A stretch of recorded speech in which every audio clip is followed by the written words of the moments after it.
Hello and welcome to the Spartan Ultra World Championship 2026. We are coming to you from Morzine, of.Watch. I am Francesca Curando and I'm joined by Martin Perrier. Hello, Fran. I'm so excited to be back here for the third year in Morzine for the Ultra World Championship. We have some incredible athletes here. We have the top performing male from the last 2 years coming back, plus one of the top 3 females from last year as well. What are you looking forward to seeing here this year, Martin? Yeah, you're right. I think looking at the field, you know instantly that it's going to be a world championship level. It's just incredible. Some of the best people that we've seen here the past 2 years are coming back, be it on the men's field or on the women's field. And again, the one that's really coming back is the mountain. The mountain is probably the most important player in the World Championship for the ultra here in Morzine. So yeah, the mountain is going to play a big role. Absolutely. The athletes today are going to be facing 70 plus obstacles over 50 kilometers. But really, as you say, one of the biggest obstacles they have to face is this mountain. This is a looped ultra course, and they've already been out this morning, which we're going to recap soon. But you mentioned the athletes. Let's quickly talk about them. We have Luca Pesco returning, who is the first place male in 24 and 25. And in the men's as well, we also have a new athlete in Gregory Basilico. He's not a stranger to Spartan racing, but this is his first Ultra World Champs. And we also have a returning Ultra World Champ coming here, Joshua Fiore from the USA. So here we are. We see them this morning setting off on their first lap of the course with the men heading out strong. Luca Pesco there in yellow, Gregory Basilico setting out fast. The women setting off just 5 minutes behind them.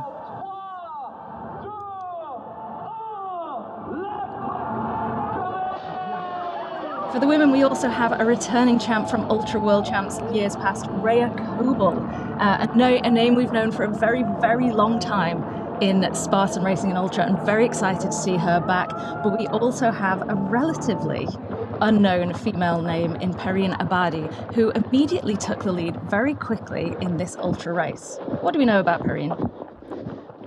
Yeah, she's a great runner. She won a couple of Spartan races, a bit shorter and in a smaller scene, let's say, here in France and in Europe. But she's definitely one to watch. She knows the place and she can run. The one to watch as well is Gregory Basilico. He is no stranger to Spartan race himself. This is his first Ultra World Championship, but he did run the Beast here last year. He is, however, the 24 and 25 Beast World Championship and Trifecta World Championship in 23 and 24. Perrine taking the lead early on. He's won everything. Absolutely. He is usually seen on the shorter distances, though, isn't he? So this is going to be really, really interesting to see him here today on this mountainous course. That's the question mark indeed. I mean, he's won everything. Sprint, super, beast. It feels like when he's towing the line, he's just going to win. Now, the question is, can he hold on for so long with specialists like Thibaut that we see here, Thibaut Jean, who was 5th place last year. He kind of struggled towards the end, but 2nd place the year before behind Luca, and who's a local. He's been racing in Morzine every year for the past 10 years almost. And we know he's a friend and challenger to Gregory, so he's not going to let him go that easily. Absolutely. Gregory doesn't come from the mountains in the same way that these other athletes do, but that doesn't seem to be holding him back right now. And we know that he's incredibly strong on the obstacles. All 3 of these men have really, really great trail running experience. They have strong ITRA scores. But on this course, it's not just the mountain, it's also the obstacles. Some of the obstacles they face more than once, and a lot of them have penalty loops, and that can really change everything. But so far, we're seeing Gregory Basilico not struggling at all across these obstacles. Yeah, that's definitely going to be come into play, especially on the second loop. Everybody is strong enough here on that first loop to pass the obstacles. I'm not going to say easily, but without too much struggle. Now, when the energy is kind of behind you more than in front of you, the obstacles get much tougher on the second part of that course. So that's where it's going to get interesting. The first part, the risk is managing your effort, not going out too strong. And then on the second part, we're going to see who did well on the first part. So we're only 1.4 kilometers in here. We mentioned the strength of the men on their trail running and mountain running, but Perrine Abadi, who we just saw there, also is very, very strong on trails. We've seen less of her on Spartan races. She did get a first place at the Spartan Super Valmorel in 2026 and a first at the Spartan Beast in Carcassonne in 2026. She has more mountain and trail running experience than obstacles, and we may see that show as we get into the race. She started off very strong, but can she hold it on those obstacles? We can see here Thibaut and Greg already kind of creating some sort of a gap after the first few kilometers. They had a 20-second lead over Luca. We know how crazy Luca is on the descent, right? So 20 seconds is virtually nothing on a race that is supposed to last 6, 7, 8, 9 hours for the top 3 men and women. Absolutely. I think a lot of the athletes have different tactics, don't they? Some are strong going up and some are stronger going down. And both of them are incredibly important. Here we see Perrine Abadi again from France in first place. She's one of the youngest athletes out here, and we don't often see the younger athletes succeeding as much in ultra.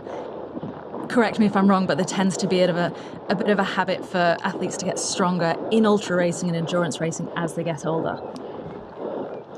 Yeah, that's definitely true. I mean, on the ultra distance, we can see the memory board here. So that kind of goes to what we were just talking about, the need for experience, right?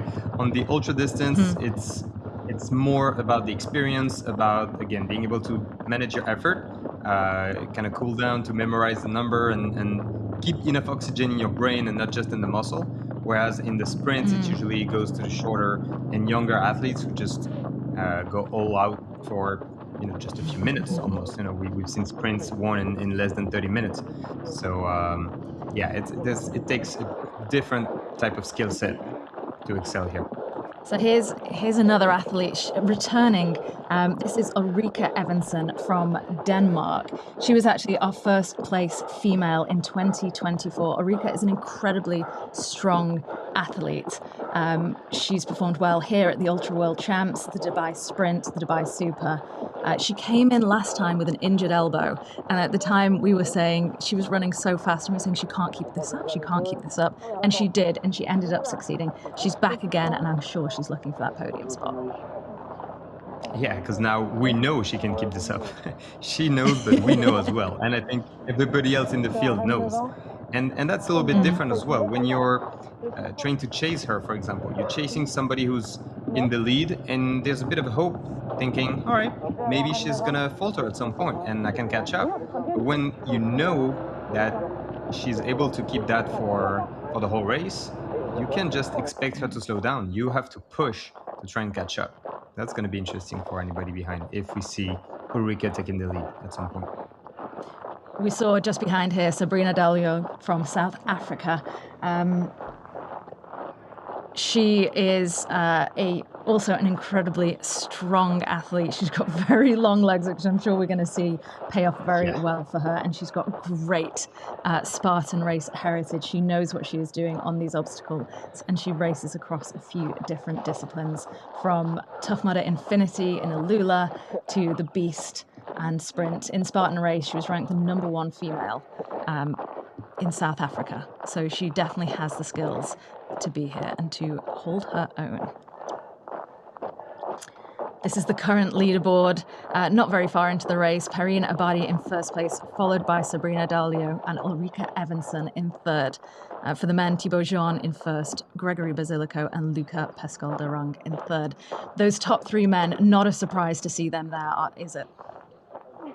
No, exactly. They're already pulling away. It was kind of our top 3 favorites. Now, hard to say in which order they're going to pass the line, but I wouldn't be surprised to see those 3 at the front for the whole race. They have enough experience.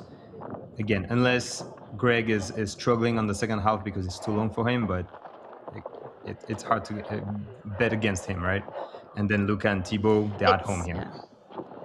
Oh my God, did you see that? That was an incredible technique. I'm not sure I've ever seen a technique like this on this obstacle. But Rhea knows what she's doing, and she's been doing this for a very long time. As we mentioned, she comes in. She was the 2019 Ultra World Champs champion, and the 2021 that was in Sweden and in Telluride, in a different format though. Once it moved to Morzine, it did change format and went from a 24-hour race to this 50k plus shorter distance, which makes a real difference.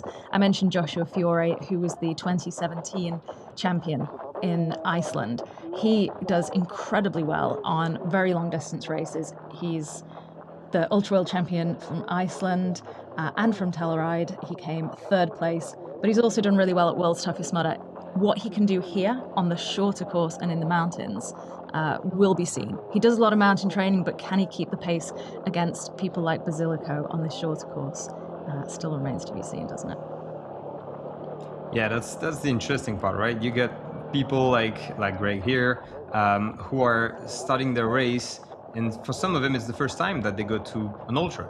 So you're wondering, can they hold on for something that long? And then you got people like Josh, like Rhea, who won on the ultra when it was an even longer format. And then the question is, can they perform something that short? And that's what's pretty exciting, having those people coming from different backgrounds with different specialties. And there's always this middle ground where they have to fight, and we'll see who's better in adapting to the environment. And again, talking about the environment, look at those mountains, look at this landscape. It changes everything. Absolutely stunning. It's we can see here, very narrow paths, very technical terrain. What is something that the athletes need to be aware of if they haven't done as much ultra running coming into a race like this? What could be something that could be their downfall potentially? It's definitely, and it's hard to talk about this when we see Greg going all out here, but it's definitely managing your effort. You know, it's tempting to go, I need to give it everything because it's a world champ and I only have one shot. That's true on a sprint, that's true on a super, to some extent that's true on a beast, but on the ultra, it's too risky. For every 10 people who go all out, there might be just 1, 2, or 3 who can sustain the pace and have their best day, but the other one may struggle. And here, with the density of the field, if you struggle and you slow down, you're going to get passed not by 1 or 2 people, but by 3, 4, 5, 10, 20. So you really need to manage your effort. You can't be too far out after the first loop, but you have to be still fresh, let's say, in your mind and in your legs to tackle the second loop. You say in your mind and in your legs, as we saw earlier, athletes taking on an obstacle called memory test. That's kind of a very old Spartan obstacle that disappeared for a while, and I think you and I are both quite happy to see it back. It really adds a different level to the racing, doesn't it? We could see Perrine getting there and getting a bit frustrated because she couldn't seem to remember. You could see she wanted to keep going, but she had to stop and make sure she had the numbers right. So that was quite interesting. It's our first place male and first place female here. Gregory for the men and Perrine and Abadi for the women. It's really a two-step obstacle, right? You may lose some time when you have to memorize it, but then if you don't invest those extra few seconds to memorize everything, then you might lose even more when you have to give the number back at the memory test. So strategy-wise, It's an interesting one. Well, that's an interesting comment because, you know, part of Spartan racing is penalties, whether it's burpees or penalty loops. If you don't pass the obstacle, you will lose time taking on the penalty. And for some athletes, it could be the choice of, you know, really attempting that obstacle well and then doing a penalty or passing it, or it could be a small attempt and going straight to the penalty. But I think we'll see a difference in some athletes in terms of their obstacle ability and their running ability and how that works across the course as the obstacles get faster, harder, and then they get them to them on the second round, because some of these obstacles are not easy, are they? No, absolutely. And that's why the ultra is interesting, and the beast as well to some extent, but really here you get to see the obstacle have their true value. If you're looking at the sprint for the top guys and top girls out there, the obstacles are almost a formality, right? Here it's going to be different in the second loop. Look at that. We have a even top in the 5 beast, and we the rarely women. see. Yeah. The top 5 is kind of pulling away from the field. but they're really close to each other within just a few minutes. You got Perrine, and then you got Ria, who closes the top 5, but again, within 2 or 3 minutes. And we know for the women's side, the race lasts between 7 and 9 hours, so 2 or 3 minutes is really nothing there. But they're already really creating nothing. a break with the 6th place women behind.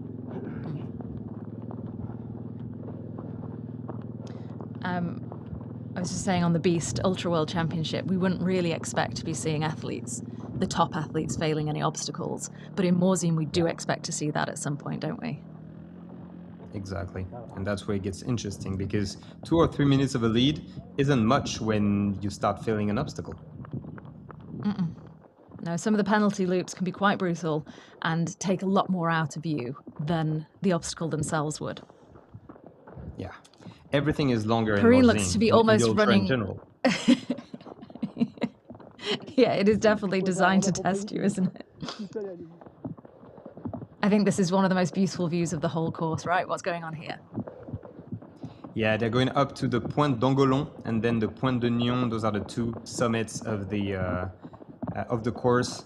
They're really famous in the area. There's a bunch of races, trail running races happening there later in the summer. And look at that. It gets technical where we said the mountain was an obstacle in and of itself. Here's what we meant. Those cables are not there just for Spartan. They're there all the time. Look at this. I mean, there's only so fast you can go on terrain like this, right? Yeah, that's not where you can win the race. That's where you can lose it if you're trying to go too fast. Speaking of going fast, Greg is taking a 2-minute lead after about the 2-hour mark. And we could see Greg, Thibaut, and Luca, the top 3, kind of pulling away as well. And then 3 more with Antoine Frémont from Switzerland, Jonathan Garcia from France as well. That's the 3rd French guy in the top 6. And then Nicolas Dam from Denmark. And then there's a break. Now, Luca was the male champion last year and the year before, but he's come into this race a little less fresh than he has previously. I'm not sure if that's going to impact him or if he's looking for a last-minute victory to pull away from the rest of the crowd. But Gregory's speed downhill here is astonishing. Yeah. Again, he knows that Luca is really, really fast downhill, so he needs to give it everything. Thibaut was really impressed 2 years ago with Luca's downhill. He could see him fall 2 or 3 times on the way down, but the guy continued, and he pushed and pushed down, and we could see them. Look at this shot. There's Thibaut first, and then Luca about 10 seconds behind him on the right of the screen. That's just incredible. They're going to the top of the Pointe d'Angolon. Astonishing. Absolutely astonishing. I think this race is worth doing just to get to this point. And it's not just about the elites in this race. There are so many people out on this course today doing it and reaching this point. So it is, it's available to everyone. And I think just getting here is one of the reasons that's just such an incredible view. This climb is just so hard getting to the top. It's the kind of thing you're happy to do once, but you're happy to do only once. So thankfully for the runners, it's only on the first loop. The second loop doesn't go that high. Yeah. So this is a looped race. There's one longer loop with more obstacles followed by a shorter loop where they take on some of the obstacles for a second time. They don't have to do the whole course again. As you say, they skip out this very, very high point. Wow. Look at this. Anthony, pour Benjamin, il y a la première femme, Perry. Sometimes just for a moment you don't need to say anything because it is just so beautiful. So they take on some of the obstacles for a second time. This is one of the famous spots as well. Here you go. They have to carry that log and across that lake.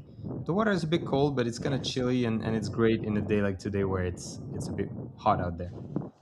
So we could see Greg. It is. The water can be very cold. So look and Rhea here. Kobel herself has mentioned. You see the lake, and from there you see the path that goes from the lake up to the mountain. That's the one that they're going to take.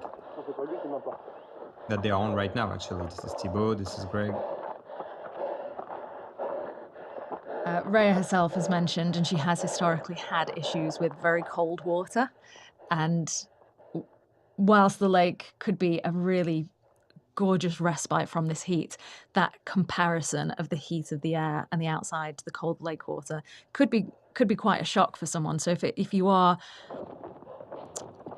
not a fan of that cold water, it could be a real obstacle, couldn't it?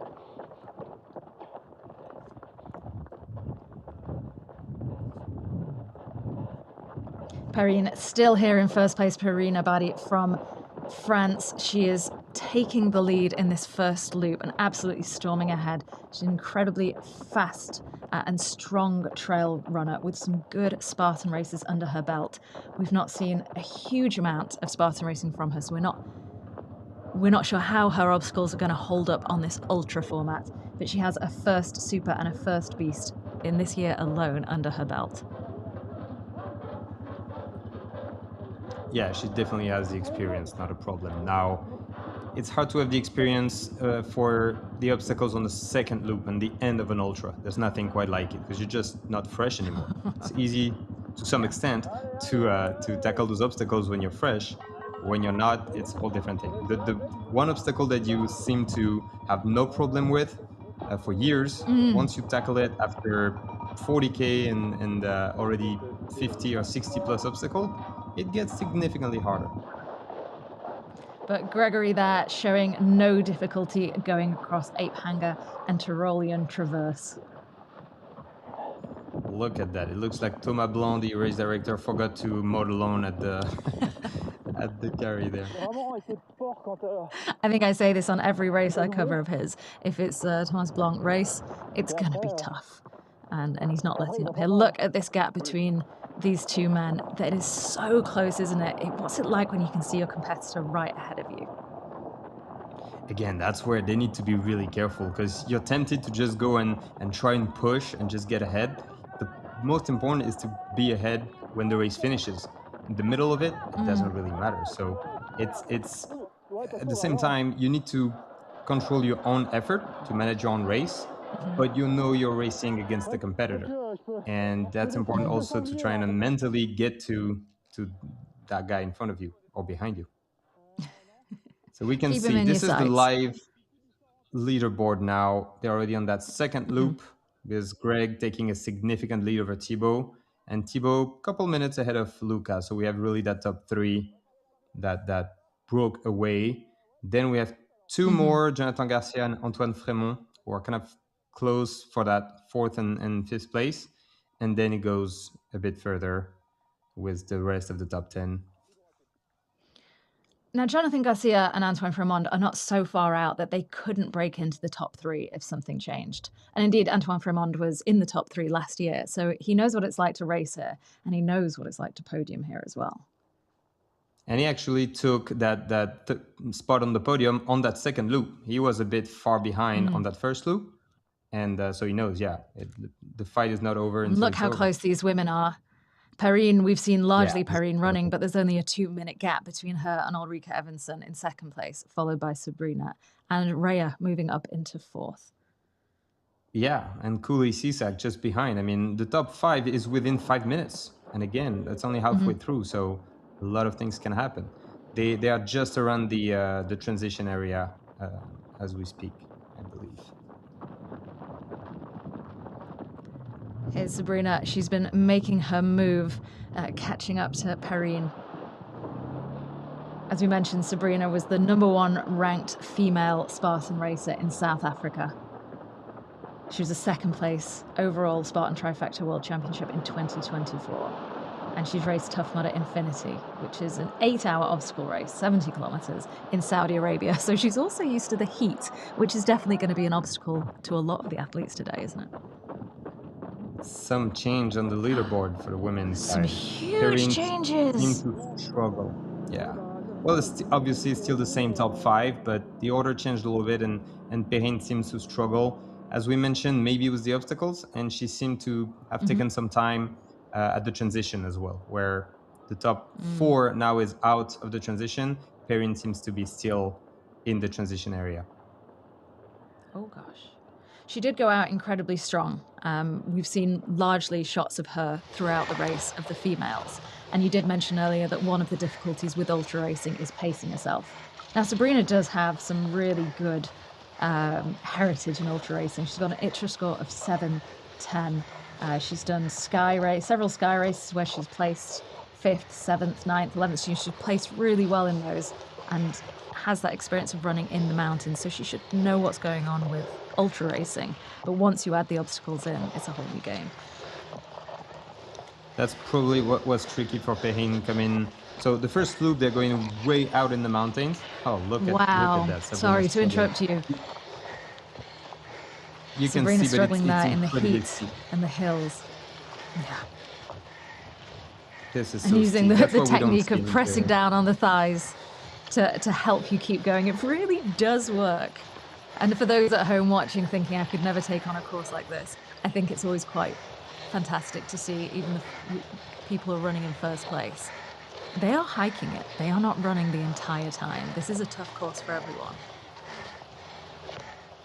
One thing that I noticed with Sabrina, and it makes sense given how tall she is, but her steps seem to be pretty big, and that's something you want to avoid. She seems to be struggling when it's super steep. Okay. Sometimes you're thinking, okay, the bigger the steps and the less steps I'm gonna make and I'll be up faster, but it's actually much harder. Taking baby steps, as we say, is the #1 tips, obviously, in trail running and in mountaineering in general, to really make, spend as little energy as possible on every step. And then increasing the leg turnover, obviously, is probably the best way to go for her at the minute. But nobody's there to suggest that, so. And I suppose when you're at the point where you're mentally fatigued as well, it can be hard to remember what works the best over what feels natural. Yeah, your autopilot is coming back, and it's not the most efficient. So being a looped race, this now changes things for those elite athletes because they have other athletes out on the course, which becomes an additional obstacle. You no longer have the free course to run and hike as you wish on these very narrow paths. There is overtaking that happens, isn't there? Yeah, absolutely. The good thing is it should be the same for everybody. So, and it's okay. People behind, usually if you mention something, you mention where you're going to pass, you say on the left or à gauche in French, and then people are going to let you by and usually give you a little boost. And so I think, yeah, the kinder and the more supportive you are to other runners, and the more supportive they're going to be to you as well. So whether you're in the position of the one getting past or the one who passes, nothing is more important than just saying hi, having a smile, and cheering on the people around. So the top 5 men there, with just a minute between Thibaut and Luca, which is not a long gap on a race like this. There's still everything to play for, but no change in the periods.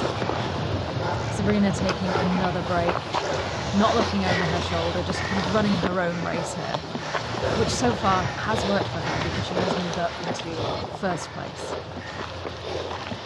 Yeah, the risk here when you're struggling, when it's hot, when it's steep, is to start to think that, oh my gosh, I'm struggling and I can't do it and I'm not moving anymore. The thing is, she's in the lead. So no matter what, the girls behind her, they're struggling exactly as much or more. And that's what you got to keep in mind. When you're in the lead, it's hard for everybody. Just keep moving. As long as you're ahead, you're ahead. So you mentioned about the transition area. And we've also mentioned that this is a looped race. What happens in that transition area? So what's important to note is when they're coming back after that first big loop in the mountains, they're coming back to Morzine, the main area, the start and finish area. And this is going to be really obstacle heavy. There's a few things, a few steep climbs, a cargo net, a rope, there's the Achilles hoist, there's a bunch of obstacles there that just go one after the other. And when you went out a bit too fast on that first loop, that's what can absolutely kill you. And that's probably what happened to Perrine. We didn't have the image, but I would imagine that's what happened. And in that case, in that transition area, where you can think, okay, I'm going to go as soon as possible, getting a bit of food, you can change something if you need, the shoes or the clothes. Usually it's not necessary. But then getting a bit of fuel for the rest of your race. And sometimes it's worth taking an extra minute or two, not saying 15 minutes, but taking a few extra minutes to recompose and get back out. And of course, when you're looking at the middle of the pack, then take as much time as you want, as you need.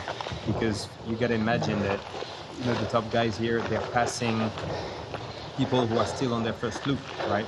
So it's going to take them 6, 7 hours to do that first loop, and pretty much the same for that second. So they need to take that time to rest as much as they want. If they want to change their shoes or anything, that might be the move. So when you're not looking for a podium spot, take 10, 15 minutes to really recover and then get back out. So when you're fighting for the top spot, you can't afford that thing. You'd like to. And what's the mental impact of going out on a second loop, knowing that you're going to be taking on some of the obstacles you've already done and some of the terrain, so you're aware of what's coming? It's not the whole thing, which I imagine would help, but is that a good thing or a bad thing for the athletes? Oh wow, this terrain looks really technical. Yeah, we can't imagine how steep it is when we're just looking like this at the image, right? To your point, yeah, it's there's definitely good news in knowing what's coming for you, and sometimes it's bad news because you know what's coming for you, right? So it's I think it all matters and all depends on how well you handle your effort. If you're in a good dynamic because you're passing people and you're getting, they're moving well, like Sabrina when she actually caught up to Perrine, then it's great. It's positive and you get back out and you're excited because you're thinking only the best cannot happen.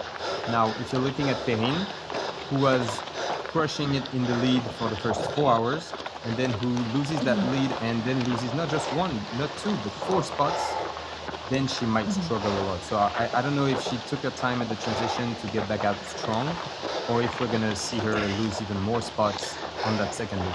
She's probably not looking forward to it, especially if she's now struggling on every obstacle. Now we've been talking about how steep it is, and we can see there the images of the mountains. Let's have a quick chat about how high these athletes are getting and what the elevation gain is here. We've spoken about the distance. It's 51.5 kilometers, not including the penalty loops, and they are taking on over 70 plus obstacles, which does not include the mountain itself and does not include the heat and the other athletes. But what's the elevation gain like here, and what's the highest point that these athletes reach? Highest point of the course, we saw it before, is the Pointe d'Angolon, just over 2,000 meters up. So in theory, it's not that high. You won't have any issue with the altitude, at least for most people, unless you're really never going there. High altitude sickness usually comes in over 2,000, maybe over 2,500 meters in elevation. So that's fine. That's usually not the big problem. It's really the slope and then the total elevation gain. We're looking at more than 3,000 meters of climbing for that race, which means also 3,000 meters of descending, and that's going to smash your quads as much as the climb. So that's usually what's hard for the athletes there, being able to handle the climb and the relentless descent. And in the middle of it, obviously, still keep some energy and power for the obstacles. We see Basilico here as well, power hiking up these hills. Now he was moving incredibly quickly downhill. A lot of athletes do favor the hike up, move fast down, but running fast downhill is not easy, is it? It's not just a thing that you can do. Well, there's some things you can do to improve on that thing. What's interesting when going downhill is you don't need necessarily to push really hard. So if you're running down without braking, you're going to be fast without expending too much energy. And that's really the key. You need to get at the bottom of the descent and feeling like almost like your legs are refreshed and they're ready to go for that next time. Except for the last one where you can just go all out. And the problem is many people try to slow down on the way down, thinking I'm going to save my legs, but they're actually doing even more damage than if they were to go a bit faster. Every time you're braking, you're fighting against the ground, against the gravity to brake and slow down your descent. And that's going to cost even more energy than if you were to just go all out. We're seeing Gregory Basilico and Thibaut Jean here in two different parts of the course. We saw Gregory here earlier overtaking athletes, moving at the same speed as Thibaut, but now here he is hiking rather than running. I don't know if that's a difference in the terrain or a difference in tiredness and effort, but we're certainly seeing a little bit of slowdown there. Oh, and a huge change there we just saw quickly with the women, but here's the top 5 elite men. No change again in the top 3 with Gregory Basilico, Thibaut Jean and Lucas in 3rd place, followed by Jonathan Garcia and Antoine Fremond in 4th and 5th. And those gaps are starting to get a bit bigger, aren't they, between the top 3 and 4th and 5? Yeah, that's what happens. That when you see the toll that the weather and the mountain is taking on all the athletes. The difference in terms of stride is definitely due to the slope. If you look here, I'm not going to say flat, but it's flattish. It's a climb where it's doable to run, at least for Thibaut. But look at all the mid-packers around. There's not even a second where they're thinking about jogging here, right? It's really for the top guys. And then where Let's you talk about these flying, then you know it's not possible to run. I'm just going to touch quickly on the elite women whilst we had the times up, but we've seen a complete change in the leaderboard there. And we've also seen Sandy move up into the top 5. Sandy's raced here for the last couple of years, and she came 3rd last year, so she's no stranger to this course. She's actually the only woman of the top 3 who is here again. She's from the Philippines. She came 3rd at the Spartan World Championships, Beast in Abu Dhabi, and 3rd at the Ultra Morzine. She's broken into the top 5, and she's following some pretty incredible names and really holding her own there. There's definitely a break, however. It looked from the timing and the leaderboard that she might have passed Perrine. What happened actually is it seems that Perrine quit at the transition area. She did not go back out on that second loop. So we were just talking about how hard it was when you get there and you're already slowing down and feeling weak to actually go back out for another loop. And it seems that Perrine actually dropped. Hopefully she's not injured or anything too serious. But we have really the top 4 closing with Rhea Colville that are already done with the transition out. They're already on their second loop and they're within just 3 or 4 minutes of each other. And then Sandy is quite significantly behind. She had at least a 3K or 4K difference. So she might be something like half an hour behind because it's the obstacle heavy area around the village. So really that women's race is the top 4, and that 5th place in Sandy, who's doing a great race. But I think she cannot hope better than a 5th place unless somebody at the front is really struggling, and we've seen it with Perrine. So we've already seen it. Yeah, we've already seen it. Well, sending good thoughts to Perrine. I hope everything's okay and there's no injury. She did go out incredibly fast and incredibly strong, and this is a very, very tough race. And she definitely held her own for the first half. So, hoping there are no serious problems, and it's a case of just not the right day for her. And I think it was definitely a longer event than she's used to. She has a lot of experience in something a bit shorter. Obviously, doing a lot of the 20 to 30K events, and that's pretty much what she had on that first loop. But then having to go back for another 20 something, that's hard. That's hard mentally and physically. We're talking very casually about these distances, aren't we? You know, we're kind of throwing it out and not really focusing on just how tough and long this race is. You know, this is the longest race within the Spartan calendar. Obviously, we have world's toughest mudder that's part of the same family, but there are no mountains there. This is the longest race within the Spartan Championship. It's the Ultra World Championship. 51.5 kilometres, not including penalties. 70 plus obstacles and over 3,000 meters of elevation gain. These athletes are not just competing for. Go on. The difference in effort due to the elevation gain is absolutely massive. In the trail running world, we tend to count for every 100 meters of climbing the equivalent of 1 kilometer. So this race doing 50K, if you add in 3,000 meters of climbing, it's the equivalent of adding 30K. So this 50K is actually more akin to a 80K race.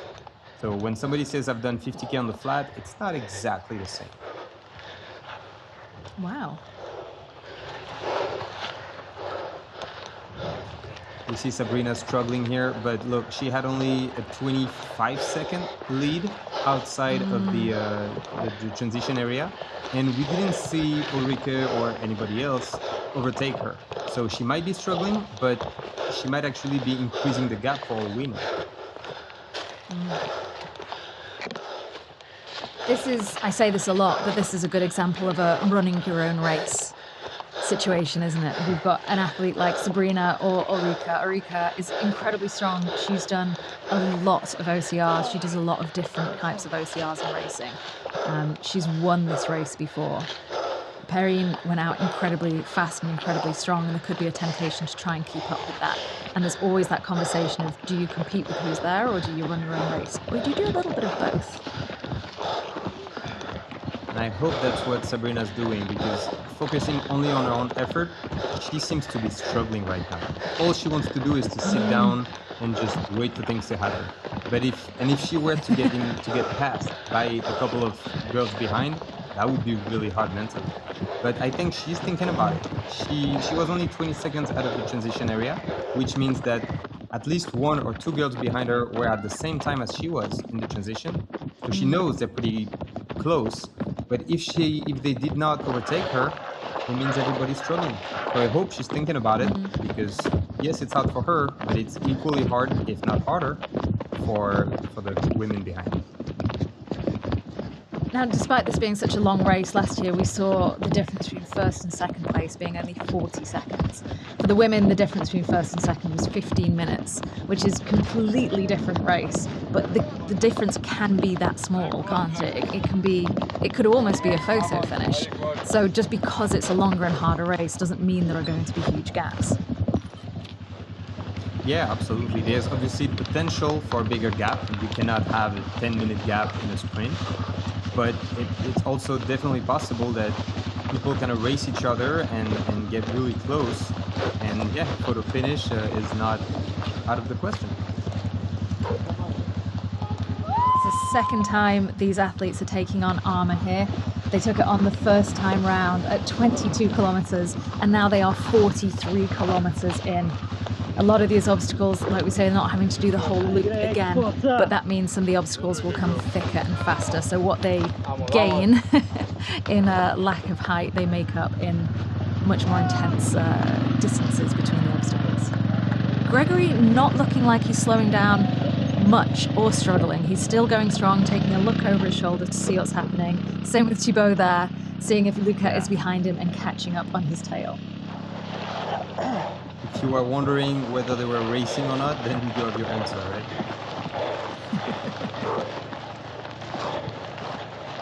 These guys all know each other and have raced together, so they know what each one is capable of, and they also know what the goals are, don't they? Yeah, absolutely. And it really is something you try to save your energy as much as possible, especially on an ultra effort. So even just stopping for half a second to turn your head and look back, that costs some energy. So you're trying to find the best time to do that. For Greg, it was just after the obstacle. Or here, see at the turn, he just had a quick look back. He doesn't know that he has like a 8 or 9 minute lead over Thibaut. So he's, for now, except unless there's a problem, he's pretty much in the clear, at least in the foreseeable future. But he doesn't know that. So he's giving it his all. That's kind of the good thing here is, if he knew the lead that he had, he might have slowed down a little, but he can't afford to. He's thinking Thibaut or Luca might be just behind me, so I gotta give it all. Well, Luca is less than a minute, well, just over a minute behind Thibaut, and we do see Thibaut keep looking over his shoulder. Can he see Luca? Or is he aware of where he is and that there could be a potential to be overtaken? But Luca is currently sitting in third place. He was the first place male last year and the year before. So he's won this race. He has what it takes. That must be quite terrifying to have that on your tail. Yeah, absolutely. But Thibaut obviously wants the win. He loves this race, he loves this place, and he really wants to win. He wants to beat Greg for sure, but right now if it's a bit hard because if you don't see the guy ahead of you, but you do see the guy behind, you can see Luca is really just 1 minute behind Thibaut. Then yeah, it's tempting to kind of focus on that and make sure that he at least secures that second place, and until of course he sees a Greg maybe slowing down at some point. We're not seeing quite as much energy on these obstacles as we were the first time round from lots of the athletes.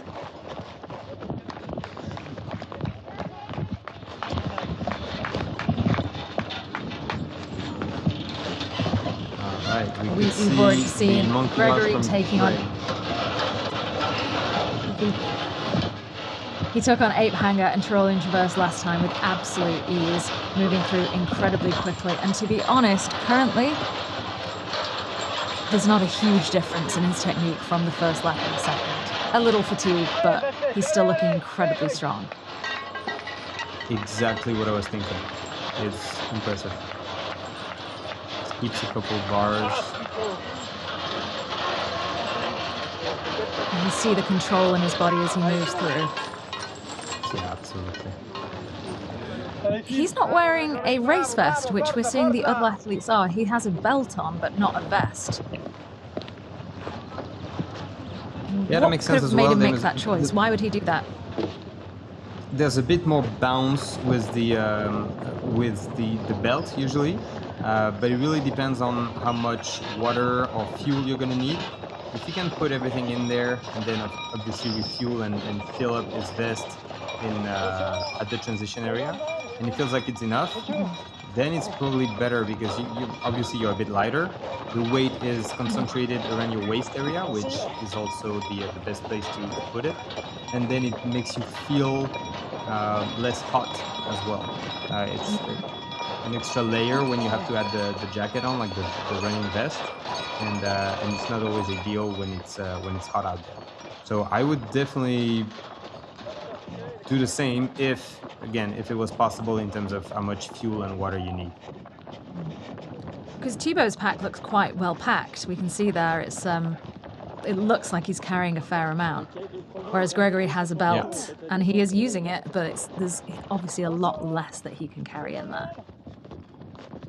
Yeah, it's very surprising. I don't know what Thibaut has in his bag. We'll have to ask him afterwards. There's indeed a bit more than what Greg has, and obviously a bit more even than what Thibaut had last year, actually. Maybe he's coming in with more preparation after falling out of the top 3 last year. Perhaps that's playing on his mind. Could be. And it might be just some kind of a light jacket that basically has some volume but very little weight. Could be also some of the flasks, empty flasks, that might be, again, having volume but weighing almost nothing. With Gregory there overtaking. Now, this is not a narrow path like we've seen before. It's almost a wide field. But like you were saying before, just those small movements on an ultra can take so much energy. He barely moved around the athlete in front of him. Wow. Okay, and now he's just totally undone what I said because he leapt over that fence. I am astounded by the amount of energy he still currently has at this point in the race. We know Gregory comes to win. We know he's a strong athlete. We know he's incredibly successful. But this is a tough race, and that energy that he's still showing is astounding. That jump said a lot, for sure. Usually, again, you're trying to save every little bit of energy you can, and being able not only to afford it, but also to do it so naturally, and just having that kind of explosive power at this stage of the race, that's really good sign. And we've seen him handle the obstacles really easily, so it's hard to imagine Greg slow down or be overtaken.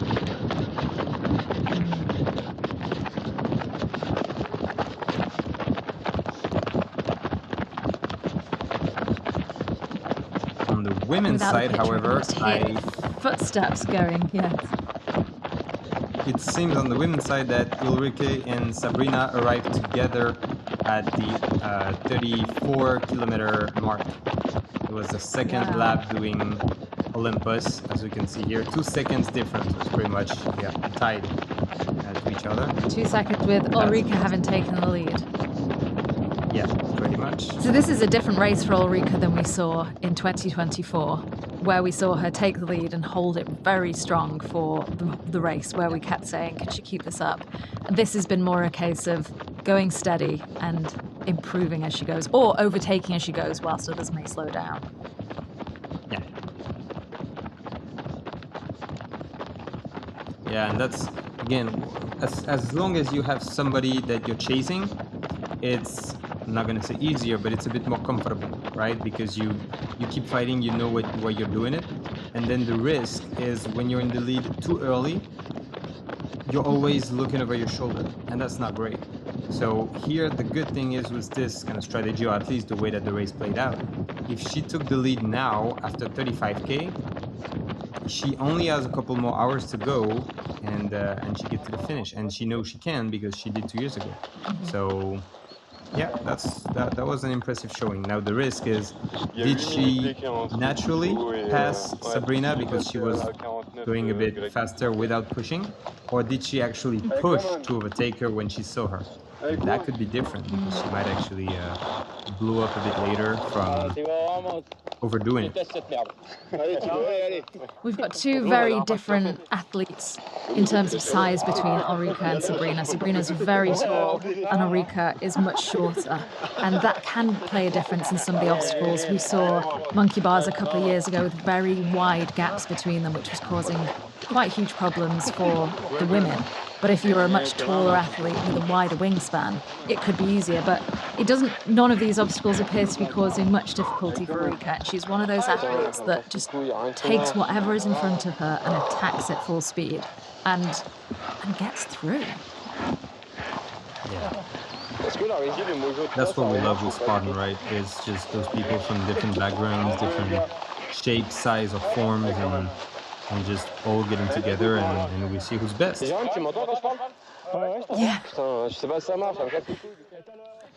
And all the obstacles test different people differently, from the memory test to something like this, armour, where it's a heavier carry, chain carries, plate drag, ape hanger, beta. There's so many different obstacles, and we've seen a new multi-rig here today as well, which is going to be incredibly difficult for them. Oh, I can't imagine how refreshing that must be. Yeah, absolutely. Then sometimes what happens in a sprint or even a super is you might regret that, oh, there was not enough strength obstacles, there was not enough grip obstacles, there was not even, to your liking. Here, there's all of them. There's 70 obstacles on that course, so you're gonna have the obstacles you love, you're gonna have the obstacles you hate. So you can't lie. I mean, if you succeed in the Spartan Ultra Championship, I mean, you're really the full package. Well, Gregory is currently showing himself to be really the full package because he is the trifecta World Championship. World Champion. The Trifecta World Championship is a race of the sprint, the super and the beast over several days, and the cumulative time of all of those brings out the champion, and he holds that. He's now looking to take the Ultra World Championship as well. Thibaut is moving well, but from seeing Greg before, I wouldn't be surprised if Greg took even more of a lead. Again, Thibaut is moving really well, probably enough to hold on to Luca, but it's going to be hard to catch Greg like this.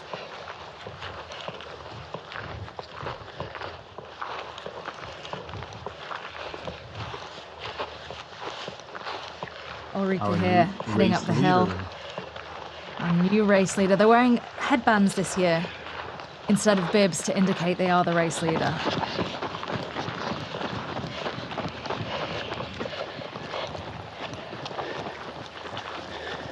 She's still moving strong. We're seeing less struggle, I think, than we saw with Sabrina. And I was thinking what must be going through her mind at that point, where she looked like she was really struggling, and that drive and desire to keep going when knowing that athletes are catching up from you. But Ulrika, she's got that mental game here, and she's just powering through step after step. You mentioned earlier about the shorter strides. That's going to play to her well because she has the shorter stride, hands on legs, powering up the hill. Je confirme que c'est la première fille que je filme, Ulrike Svendsen, enfin, Ulrike quoi. It's funny how the physical and the mental game, they kind of take over from each other. When you're struggling and you want to quit, it really is a mental one. Then you get a bit better and it becomes a physical game to kind of get to a certain point. Here, for example, Ulrike is just crushing it physically.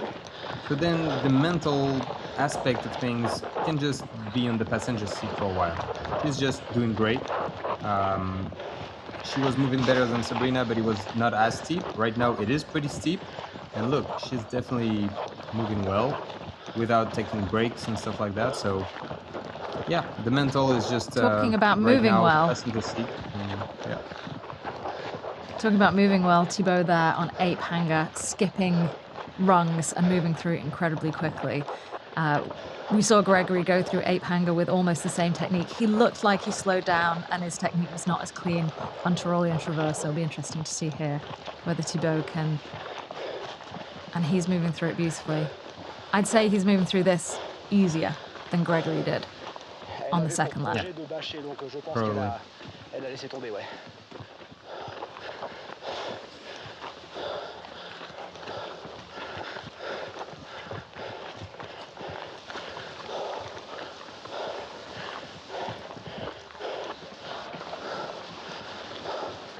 Yeah, Thibaut is really strong on the obstacles. If he's missing maybe one or two of them a year, that's already a lot. Maybe a spear here and there, and I don't even know. Well, the spear, and that's the one that you can never tell who's going to get that one and who isn't.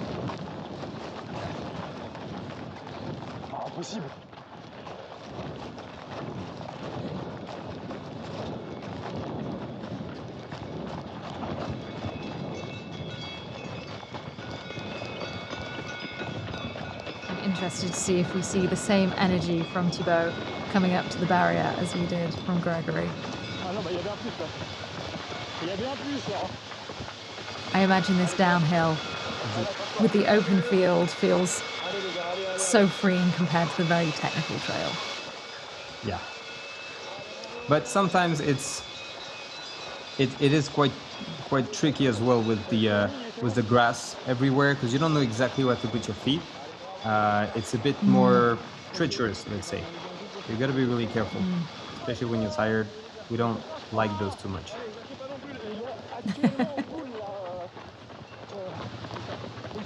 Second lap is a bit better because you've had hundreds of people kind of flattening all of it. But, up. And here it is. You're gonna jump as well.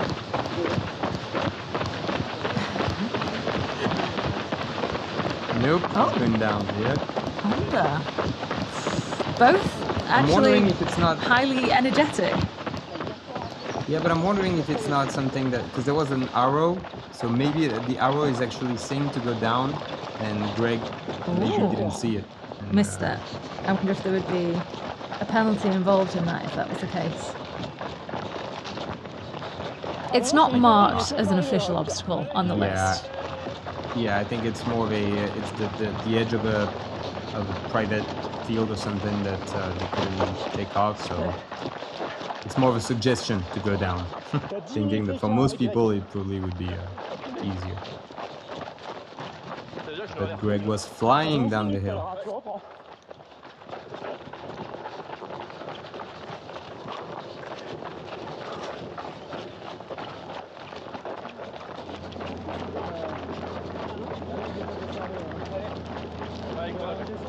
Oui, il est remonté sur la pente d'oignon.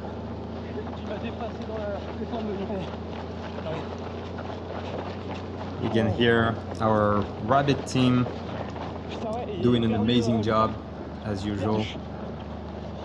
Not many places where you can actually cut and try to join the race leaders at another spot, so they have to keep running with them.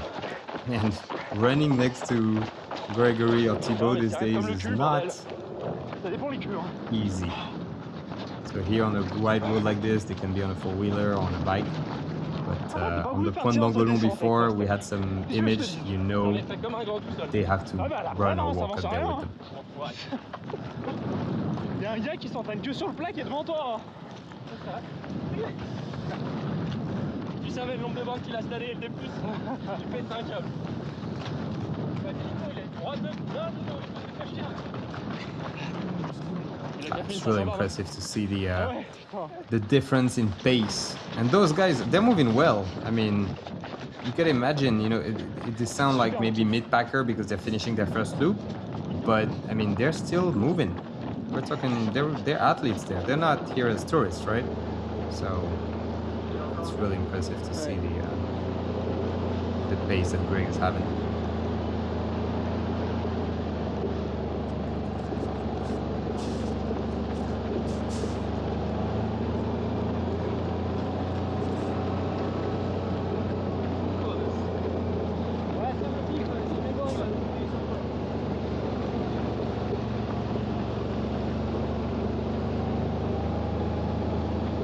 It seems from the last checkpoints that we had for the women's side, they were, so again, Ulrike and Sabrina were pretty much together, even though we saw Ulrike kind of taking the lead on her own. And then 4 minutes behind was Kuli Sisak, and then another 3 minutes to Riako.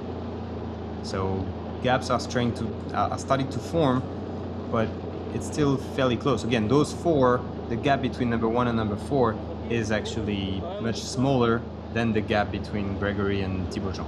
So that women's race is definitely underway right now.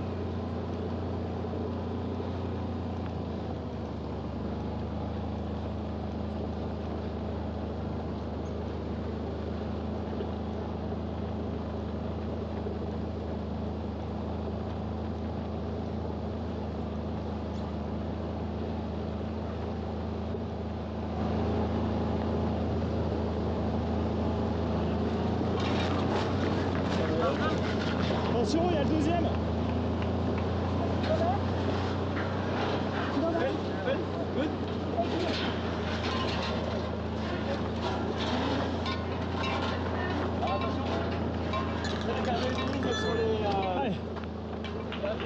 Thibaut still crushing it on the Le obstacles. troisième, il va arriver dans 10 minutes. Hein. Almost a formality.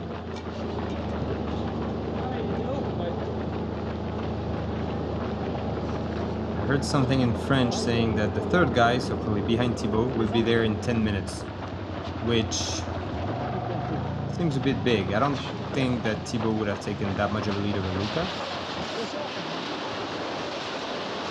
But we never know. Again, those mountains are so demanding.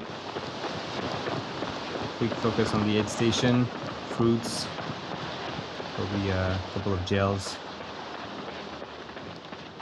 Sometimes the best is to keep it simple. The most important, especially when it's hot, is to keep eating, to keep ingesting some calories in whatever form.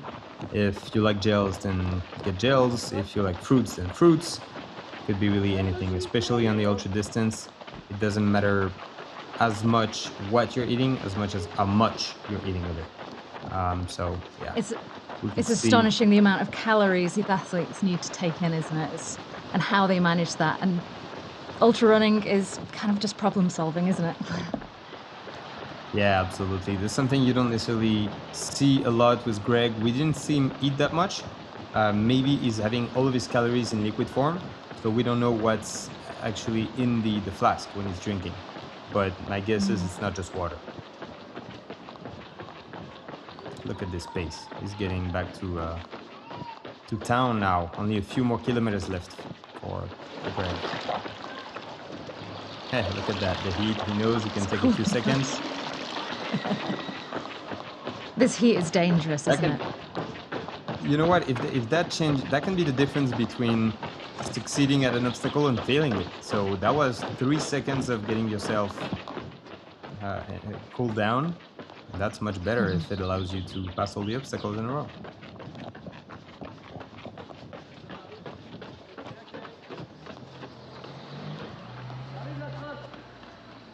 So there's a bit more than 6 hours. Very familiar with this elapsed. view. Right.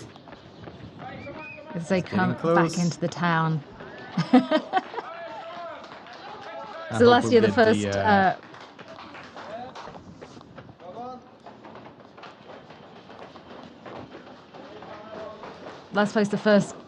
last year, the first place male came in 6 hours and 28, which is 20 minutes faster than the year before. Are we going to see an even faster finisher time this year, do you think? Yeah, it won't be another 20 minutes faster, but oh look, yeah, this is Luca, I think. So yeah, he probably is 10 minutes behind Thibaut. We saw Thibaut here a while back already, so yeah, that's impressive. So yeah, I mean the times are pretty fast. The conditions are ideal today. Obviously, it's a bit warm, but it's all right compared to the extreme heat that we had in France over the past couple of weeks. It got a bit cooler.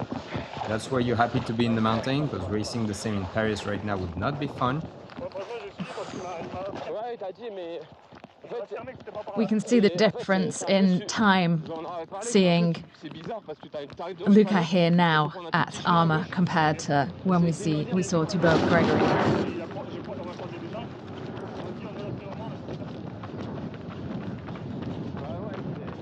Is that Jonathan? Probably Jonathan Garcia passing. Yeah, exactly. Just past Luca. Wow. Wow, quite impressive. What was his? Antoine Fremont? No, that's Jonathan Garcia. Antoine was just behind. I think Antoine was leading until the end of the first loop, and then they passed. So yeah, Luca Jonathan is definitely Garcia's having a tough day. We know he's coming into this race more fatigued than he was in previous years. Last year he came in very fresh without having run other events, and this year he's coming in on the back of a few successful events, and he knows that he doesn't have as much energy in him as he's had coming in before. Yeah, so that's where we discussed the mix between the mental and physical challenge. I think he did not want to come here and just take it easy and go for like 10th place or whatever. He wanted to go and try it all, right? Let's go all out. Let's see if I can play with the guy at the front and go for the three-peat, because he won the past 2 years. So he held his own for the first lap, and then when he knew it was a bit hard, and when physically it might have been a bit too tight, that's when mentally it gets a bit harder, and then it's a vicious cycle, because the more you struggle physically, the more you struggle mentally, and then again it's hard to go back the other way. So now he's probably back into cruise control, and for him finishing in 3rd place, 4th place, or 5th place, it's kind of the same. So he's not going to quit, not the kind of guy, and is kind of close to the end anyway, but he's probably not going to give his all and maybe risk some kind of an injury or anything like this. And again, it's not to discount the performance from Jonathan here, because he's crushing it. He was really dropping Antoine, so he is having a great race. You can see that he's absolutely crushing it here. He's moving incredibly fast. He's moving well. It's not just a case of someone else slowing down and overtaking. It's also a case of... We mentioned the spear throw earlier and never knowing if somebody's going to make it or not, and it's always a nail-biting moment, isn't it? Now, Gregory has the time to fail this, but who wants to? Yeah. He also has the time to go he also for a has beer the time after the race, to get it right.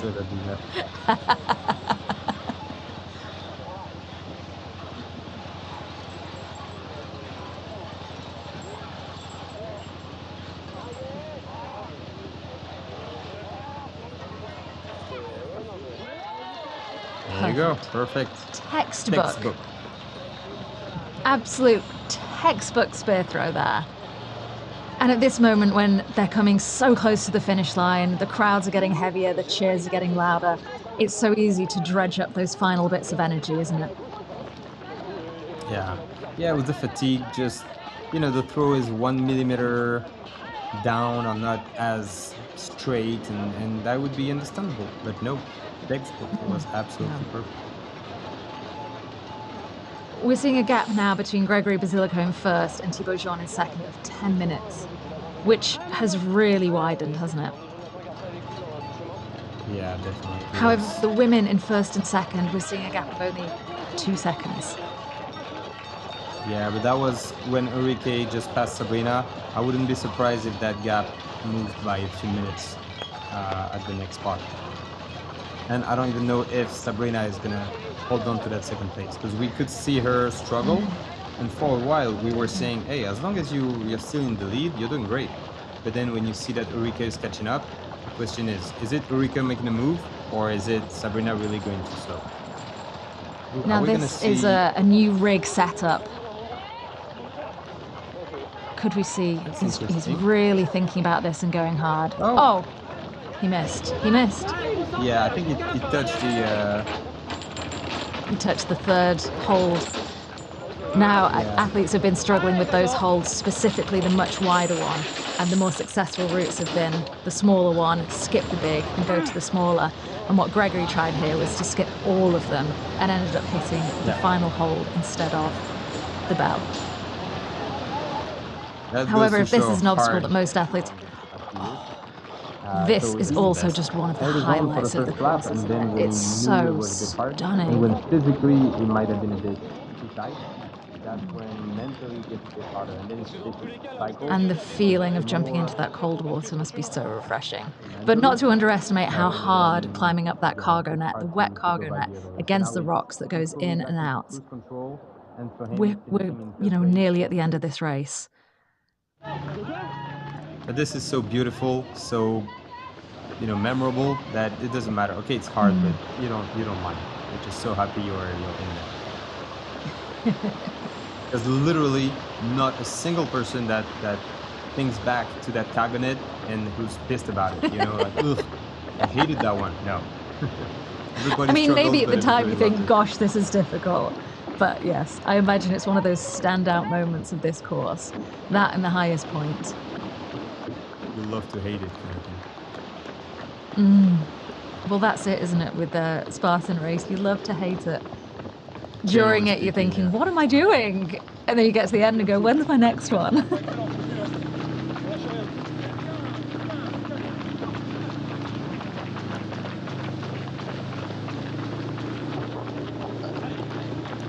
Gregory almost has the time here to slow down. He doesn't know what's happening behind him, of course. Thibaut could be 2 minutes behind, but he's not letting up at all. He probably got some kind of a clue, even from the penalty loop, for example, where he came back and he could see that Thibaut was not at the obstacle yet. But I think he probably had some type of information because you're trying to get it when you're in the lead. Every time you can get something, you're trying, right? So you see any checkpoint, you're asking like, how far, how much of a lead do I have? Because all you want is to be able to put your foot off the gas pedal for a minute without having to slow down entirely. But yeah, I'm pretty sure he knows now. He's taking it a bit easier.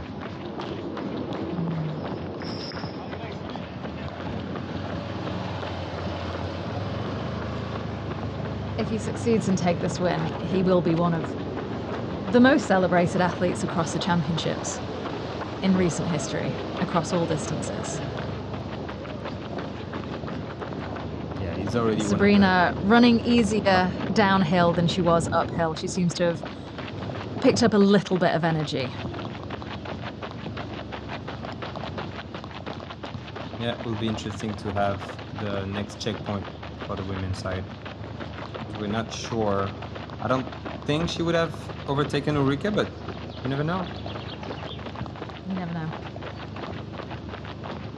No, second place. Makes sense. From what we know of Ulrika, it's unlikely. It's unlikely for her to be overtaken. She goes and she keeps going. Especially again, now Sabrina is moving well, but not necessarily well enough to overtake the race leader. Yes. Good to keep your spot, but not.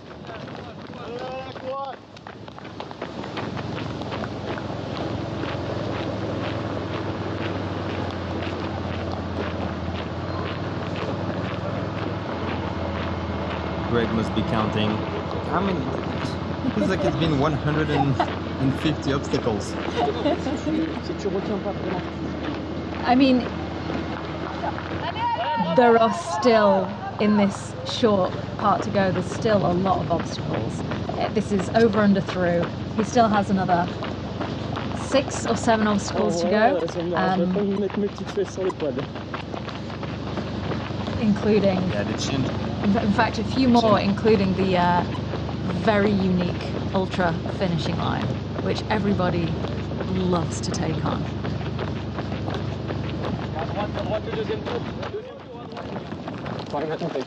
Ah pardon. Tu veux un ravito ou pas? Non. Ça va, j'ai Still rempli. 11 obstacles for Gregory. C'est pour savoir si je bouge les gens. Allez.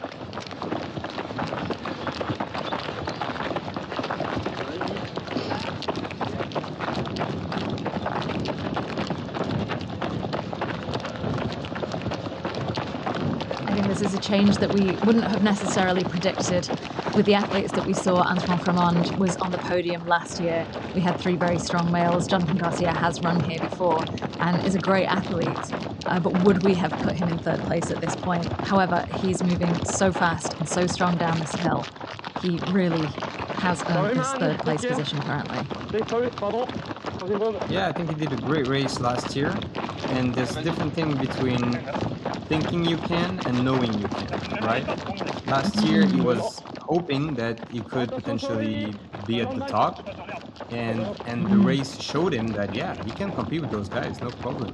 So then this year, it's a completely different thing. He went from a little bit behind, so he probably didn't push too much on the first loop, and then he was kind of fresh enough on the second to make a move, and yeah, he's killing it now. Again, with that confidence that, yeah, I'm at the table with the big boys, and yes, it's a world championship, and yes, I can go get a medal.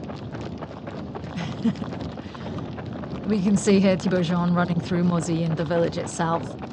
Just being here, I think this is one of the best championship events where the city takes on the race as well. The city hosts this race and has done for several years, and a trifecta over the weekend, and they really get involved. And the beauty of being in a place like this where it's a resort with great mountains and a town is you can run through the village, you can run through very, very different terrain, from incredibly tough mountains to stairs and have lots of people supporting you as you get to the end.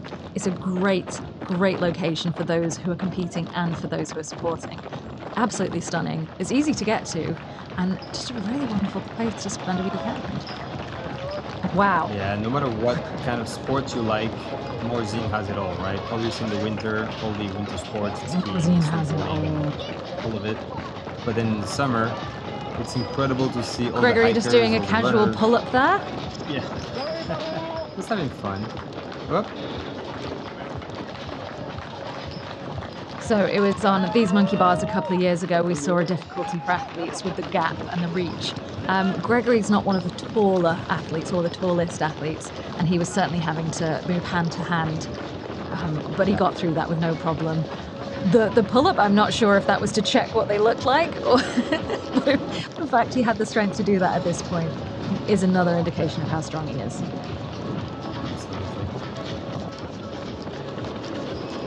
This is the smaller A-frame, not to be confused with the A-frame on the finish line, which is quite a different beast, and where a lot of the iconic imagery you've seen of athletes finishing this race.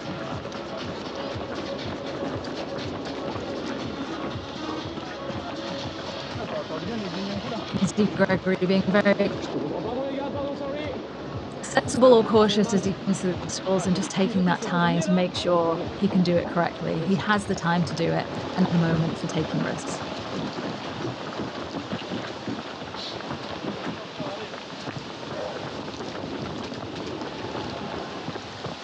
Yeah, you can see he's had enough. It's like, all right, is that thing over?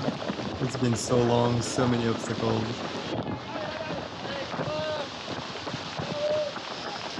Because again, he's not really doing this kind of format usually, so he's usually gone in much sooner.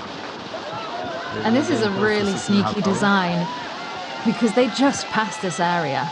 They just passed this area to do the rope climb, and they went round in a loop and came back again. even though it's not a long distance, that psychological trick of the loop, of seeing where you're going and not getting there yet is really, really sneaky.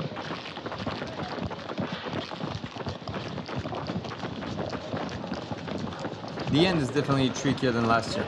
Last year, when they would arrive back in the village, it was almost done.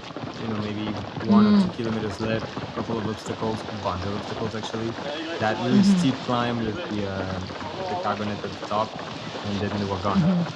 Now it feels like he's been back in the village for half an hour, and he's still... Yeah, it feels like he's been back here a long time.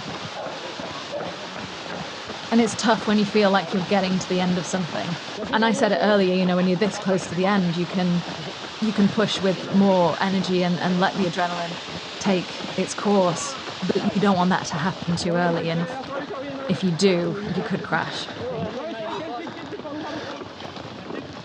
I'm excited to see what happens here. And we see another... Ooh, I thought that wasn't going to go. I was there saying no. That was less textbook, but it stuck beautifully, and that's all that matters. Yeah, more power. You could see that he was like... there was some kind of an extra boost. But also faster. Yeah.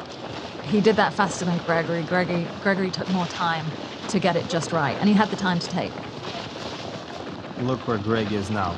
They actually changed that part, but it's kind of similar to last year. There's the bottom section of the village and the upper section. And if you want to link both of them, you have to go through a really, really steep climb like this. It's short, of course. We're talking about a minute or two. And then you get to that cargonet. And it's... Look at that. It's just vertical. This is a wall. It's vertical, and at the top, we've been here and we've watched athletes get to the top and climb over. It's a struggle, that final pull, isn't it?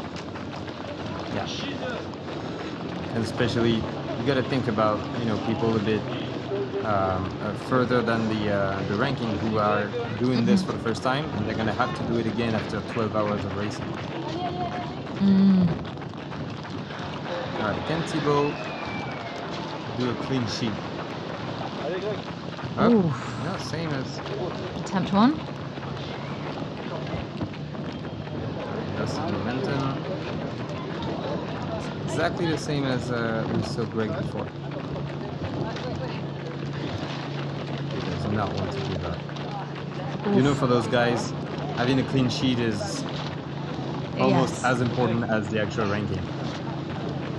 This is such a sneaky setup because that larger hold is really, really difficult for all the athletes, but it's in the space where the athletes want to naturally go. They want to skip a hold, go to that one, and then ring the bell. But that's the more successful route, is the smaller hold and skip the larger one. Well, yeah, that's why I'm surprised to see it was the same for Greg before. I'm surprised to see that they did not even try to get the first small one. At this point, you know, running a long time, it's very hot, they're tired. Are they thinking straight? I know Thibaut is not even thinking straight when he's not tired, so... He's gonna like that if he's watching the replay afterwards. He's having a great race, and we'll go right. It's so much easier to say that from a couch, you know. Like, oh, I wonder what can I do with this. I can't tell you how many times I've told myself, get to an obstacle, take a moment, think it through, you know, get it right, and then just gone bam, splat. And I am not competing for the podium in that case. Was it Mike Tyson who was saying everybody has a plan until they get punched in the mouth, right? And this race is punching these athletes in the mouth.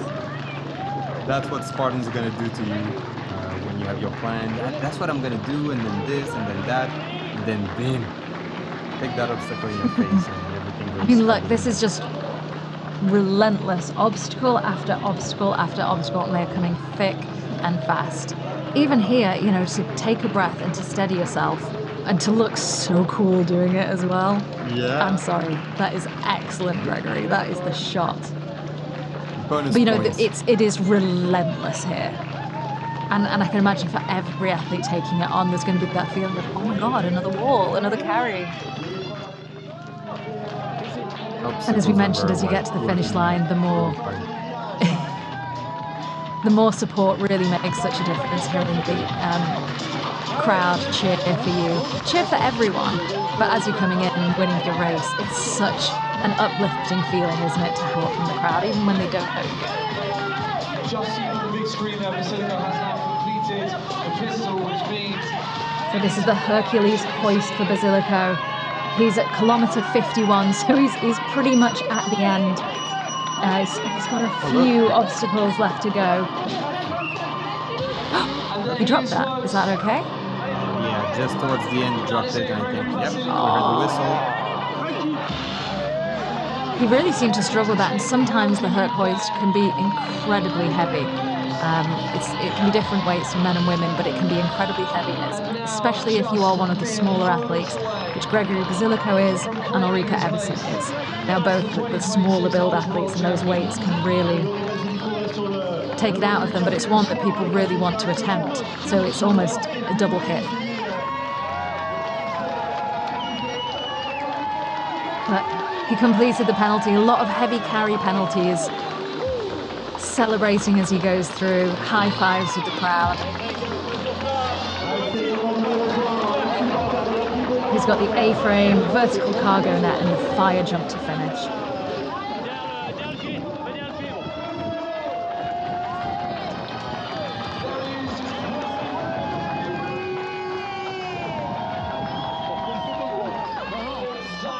I love this finish line in Morzine.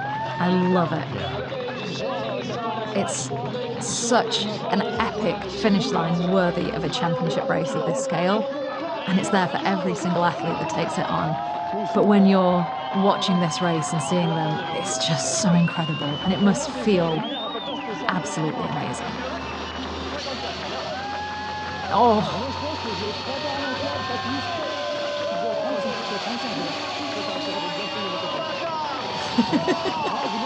Still with the energy to leap, but celebrating as Gregory Basilico crosses the finish line in first place from France. He has won the Ultra World Championship 2026, Gregory Basilico. You rarely see him, celebrate that much. This one meant a lot, and he had to be This was his first time racing the Ultra World Championship in Morzine. He also holds the title for the Beast World Championship, the Trifecta World Championship. He came second at the European Championship in Lati. He is a well-decorated athlete, and he is taking win after win. And this one he worked for, and he really deserved it. He comes to win, and he did not let anyone down.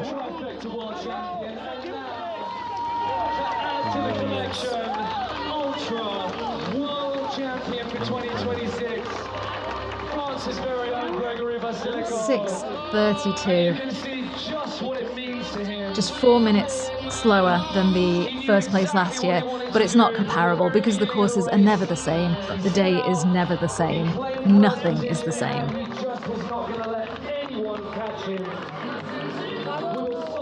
And those medals, look at those stunning belt buckle medals that every single athlete gets to take home with them. A performance for the ages, ladies and gentlemen.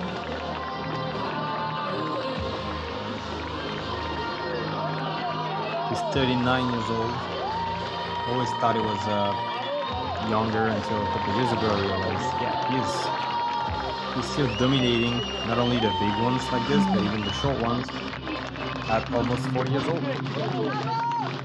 We were saying earlier that very often, in many elite sports, nearly 40 years old is really old. In OCR, it's just not, is it? And especially in Ultra, it's not old. It's prime. And it's not a surprise to see the athletes who have been in this a longer time or with more experience under their belt dominating in this sport.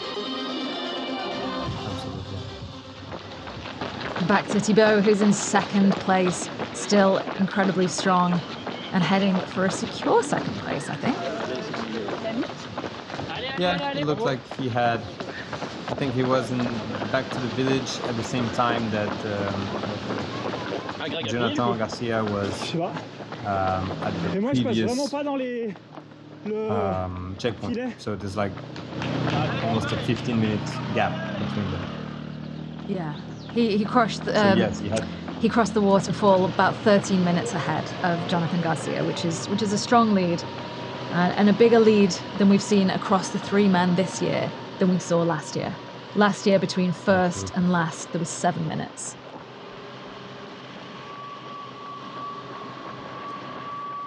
And again, he's still moving really well here. Of course, he did take that penalty and took a while on the rig, but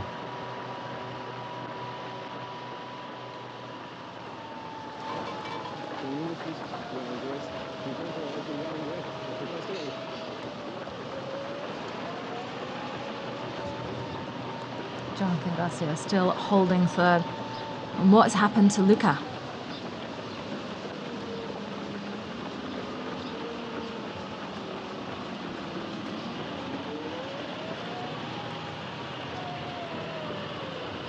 I think it's always exciting. We've seen it both in the men and the women this year, when we can all make our predictions, and we all do. Earlier in the race, we said, "Oh, we're surprised to see this top three," and we weren't in the men. And I think it's so exciting when things change, things develop, and you just don't know what's going to happen.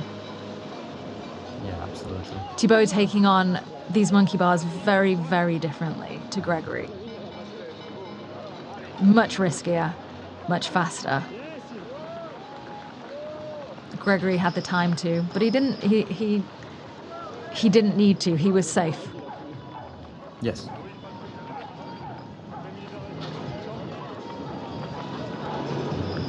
Oh, that's quick. And we know from having seen Gregory, at this point, there's still a really long way to go, isn't there? It feels like they're in the village and they're ready to finish, but they're not quite. Absolutely.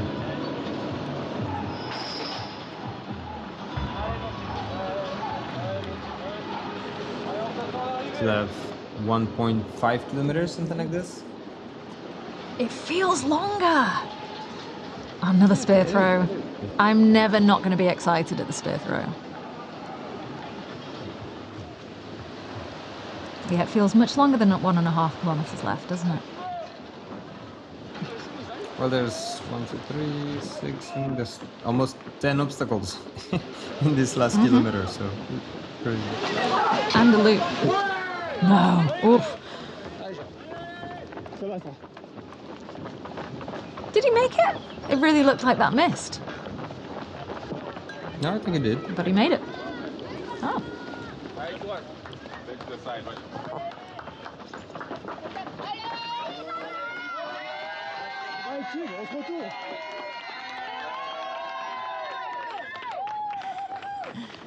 Back on this loop where you come in once on the rope climb, go around and come in again for the finisher. So sneaky, and then at this point, when everything's fatigued, wall after wall after wall. It feels never ending, for sure.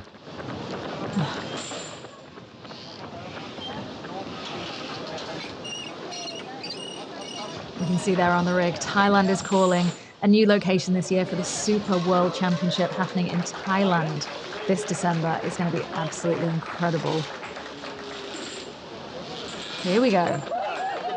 Oh, he attempted the technique we spoke about, and it still is too tricky. That is a really difficult obstacle. It's so rare. So many of the elites and the front runners struggle on an obstacle. It just shows how absolutely difficult that is. For the top 3 men to all fail that obstacle, I mean, I don't know if anybody's gonna actually succeed at it on that second loop, especially.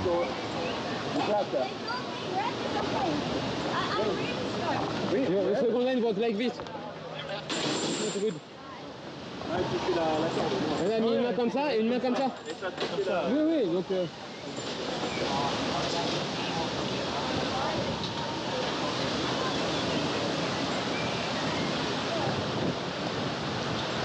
I'm reminded that these are mountains where you can hear the water, the river, and the winds through the trees.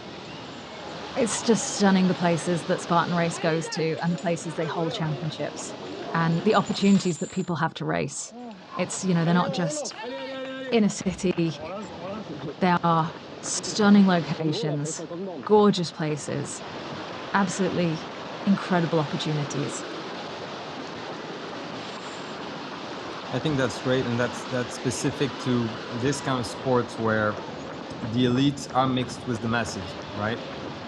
If you want to have something just for the elite and just to see the competition and to see who's best, then you can do that within a controlled environment in a stadium or anything that's it doesn't have to be pretty, it doesn't have to be wild, because it is obviously much more difficult to organize something in nature in a wild setting. But when you have people coming from all around the world to run, obviously the World Champ in the elite group, but also in the age group or in the open, you need something more than just, those are where we have the great obstacles, because the Spartan obstacles are going to be great everywhere.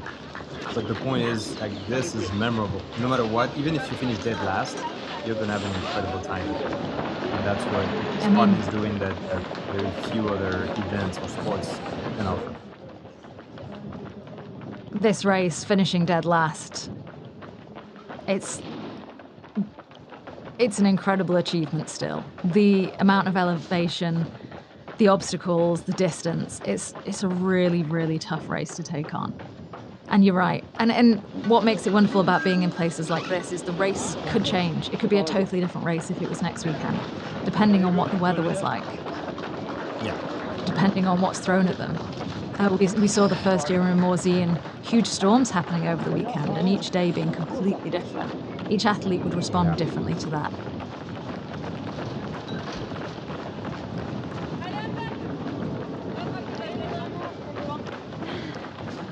But it's always better for... Oh, stopping for a kiss. Yeah, that was nice.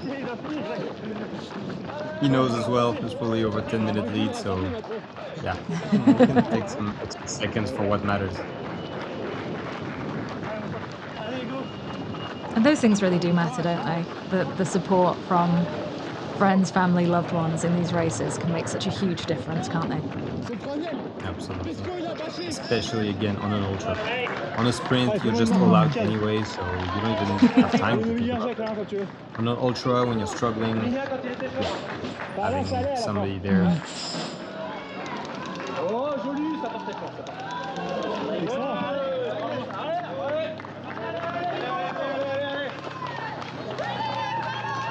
We've already seen Gregory Basilico here. We know how close he is to the end. He knows too. Yeah. Specified time period, it is done already.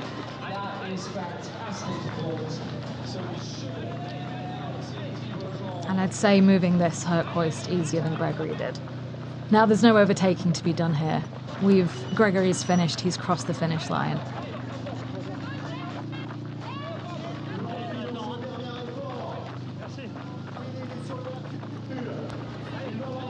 Yeah, the only thing he has in mind now, and it's the same for Jonathan, is just getting to the finish as soon as possible. Even obstacles like this, the movement from going upright all the way down, upright and then over, harder than it looks, isn't it, at this point? Yeah.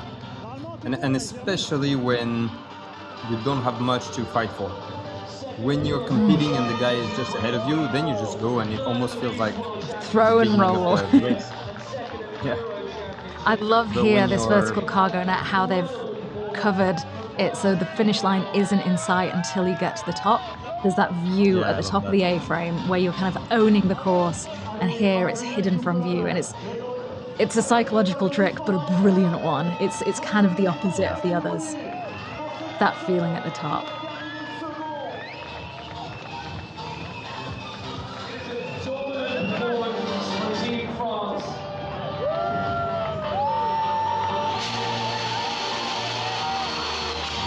Second place to go. And another French flag on the podium. I think looking at Greg here. Yeah, of course. Yeah, we know those two are Are we really, going to really see? good friends.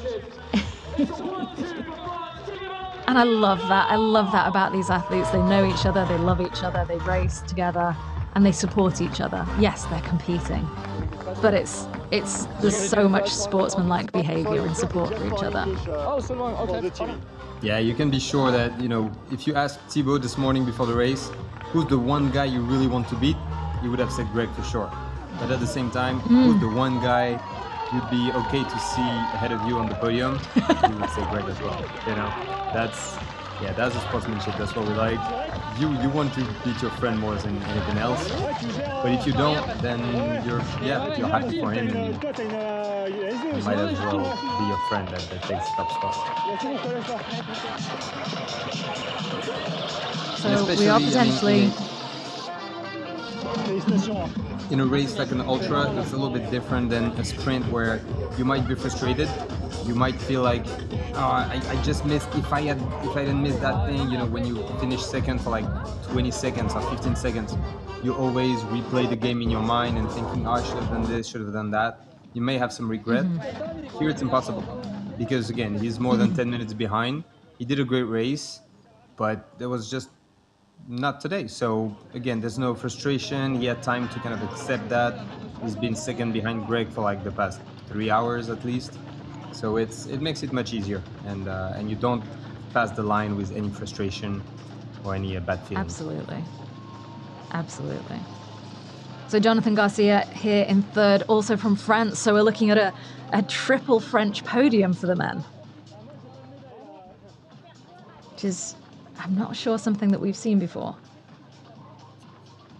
Yeah, definitely. Well, no, it's something we've definitely not seen before with Luca on the top of the top step both previous years. Last year we could see that the top 5, top 10, both in men and women, was incredibly international. I think we had something like 9 different nationalities in the top 10 at some point. So yeah, it's pretty rare. But again, here there's something special in having the World Championship in your country, so the French runners are getting ready. When the race is here, they want to be present when it matters. But it's not a case of that there are a huge amount of nationalities here running in the men. Oh yeah. Following this, Switzerland, Denmark, Ukraine, Spain, Serbia, Philippines, the USA. There are tons of athletes here from very, very many different nations running. But like you say, the French are ready to take the win on the home soil.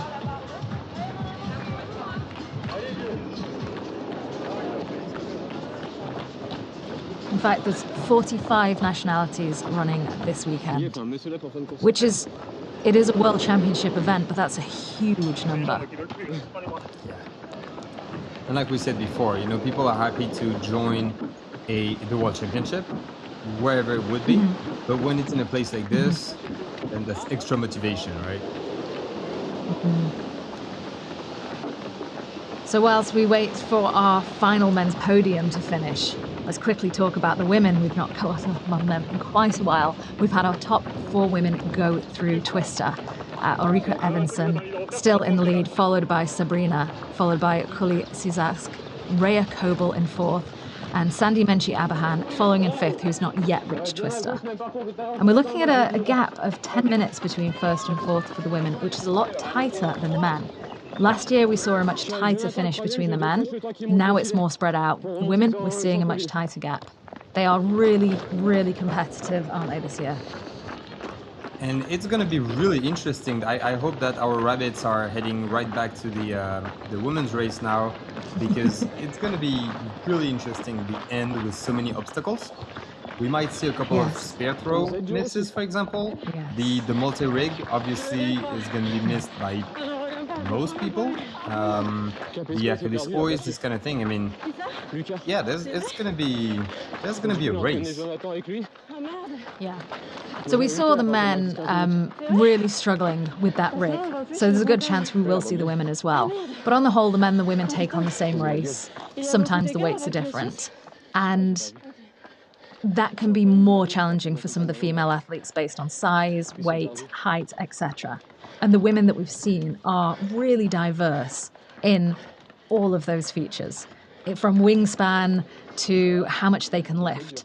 And so we could see a lot of changes happening with such a small gap. You only need a few penalty loops and a few missed or passed obstacles to see changes happening. So I think we could see something really exciting happening in the women in this final gauntlet, couldn't we? On top of it, one more aspect that we tend to overlook is that it's an ultra, it's ultra endurance, of course. The women have been enduring for even longer, in the sense that, you know, it's been 6 hours for Greg to get into the village, and then he gets to that obstacle heavy phase of the last 2 or 3K. He has only 6 hours in his legs. When the women are going to get there, they're going to have already 7 or 7:30 in their legs. That extra hour plus, that's extra fatigue. And yeah, if you didn't fuel right, or if you didn't have everything right in terms of your effort management, everything can come stumbling down in that last 2 or 3K. That's going to be really exciting. I'd say also you've got to take into account the psychological aspect for the women. These men, as we know, we've mentioned, they know each other, they've raced against each other, they'll train together, they'll spend time together. The women won't have had as many opportunities to do that, so they don't know as well who it is they're racing against. It's more unknown. We've had changes happening. We've had the first place woman drop out and changes happen, overtaking happen. We saw Sabrina struggle on the uphill and get overtaken.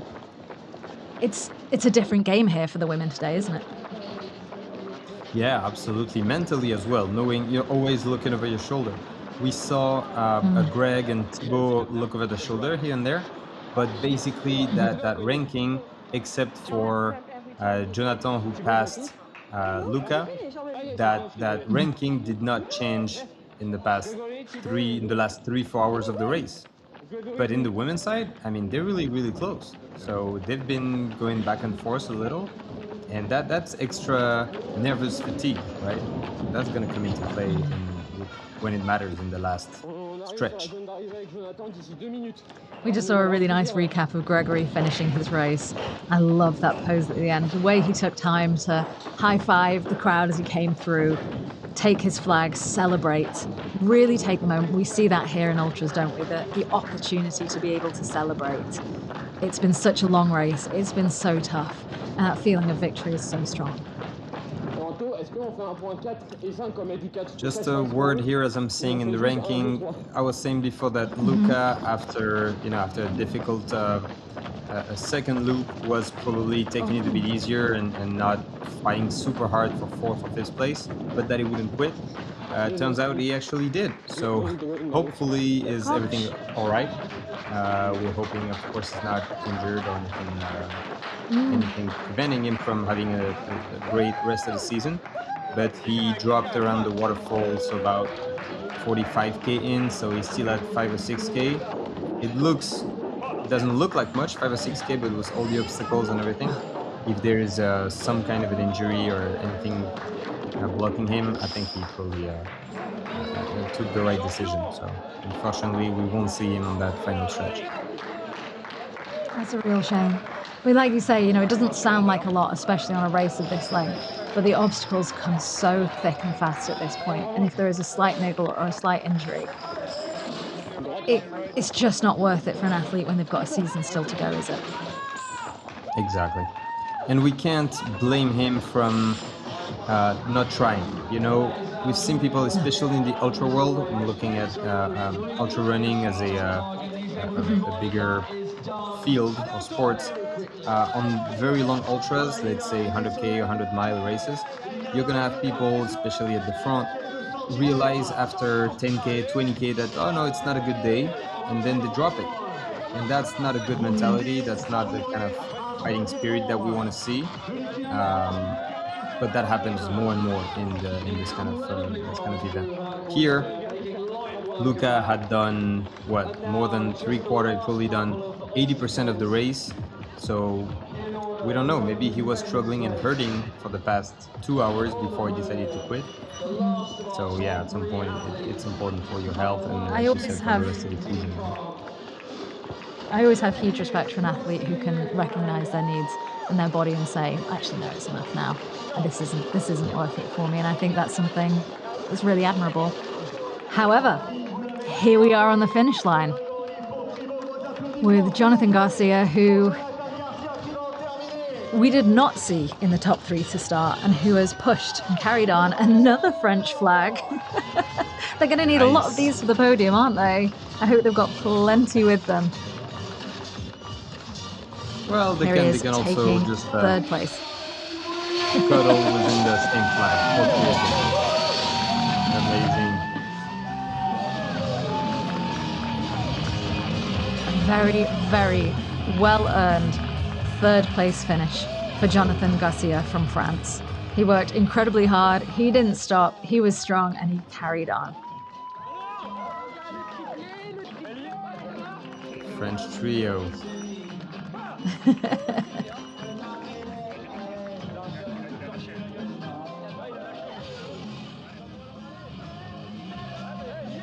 I love seeing them interact immediately, talking, chatting about what's happened and celebrating together.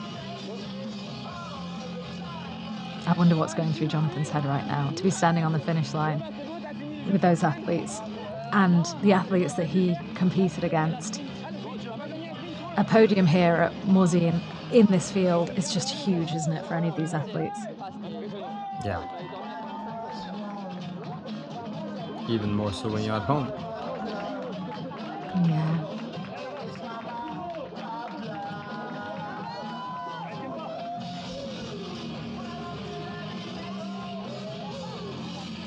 I was saying earlier about this finish line here in Morzine. I was struck by it the first time I came, and it's never lost that feeling with me. I love the colour. I love how big it is. I love the finish line showing the name of every athlete that comes through. The fire is always huge. The A-frame. Oh. And I just think it's such a fitting finish for an event like this. That's beautiful. You can read the emotion on his. It really is. On his face directly. So sweet. Hopefully, we're gonna get some interviews from our race winners before our rabbits are heading back to the women's race shortly. Jonathan, podium pour cette édition. C'est une performance incroyable. Comment tu te sens après 52 km? En vrai, ça va. Non, fatigué, beaucoup de crampes tout le long. Comme ça. C'était décidé à faire 4ème encore une fois, mais le destin n'a voulu autrement, donc on profite vite. Du mal à réaliser. Qu'est-ce qui a été le point clé justement? Tu pensais à la 4e position, finalement podium. Qu'est-ce qui a déterminé que tu as pu gravir cette? The women were last seen at Twister, which is 38.5 kilometres in. That was a while ago, so they will be moving on to the next timing map, but they still have a huge chunk of this race to go, and now we'll get to finish and follow them for what I think is going to be a really, really exciting finish.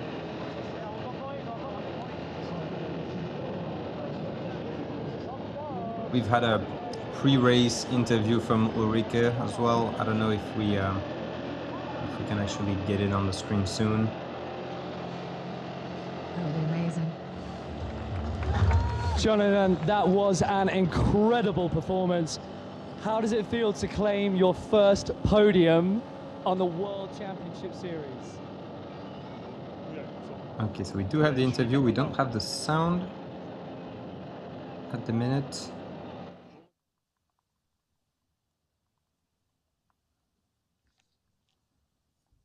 So I won the race in 2024. That was yes. Yeah. We'll see if I can repeat. Okay.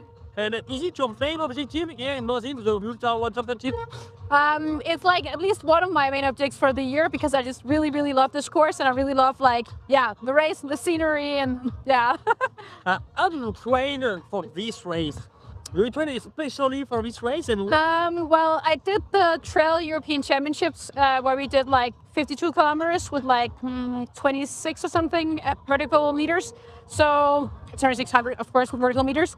So that was like my longest long run up to this. Yeah, so I think it's always like a balance, because I sometimes have some injuries and stuff like that. So like, I've tried to train the best as I could. You know? Okay. But what do you think? What will be the hardest thing in this race? I think for sure, like that it's a long time since I've done this long a race. So I think, like, of course, the elevation, because like there's a lot of bird, and yeah, the technicality of the course. I think that's definitely going to be the biggest challenge. Okay, thank you, Ricky. You're welcome. Incredible.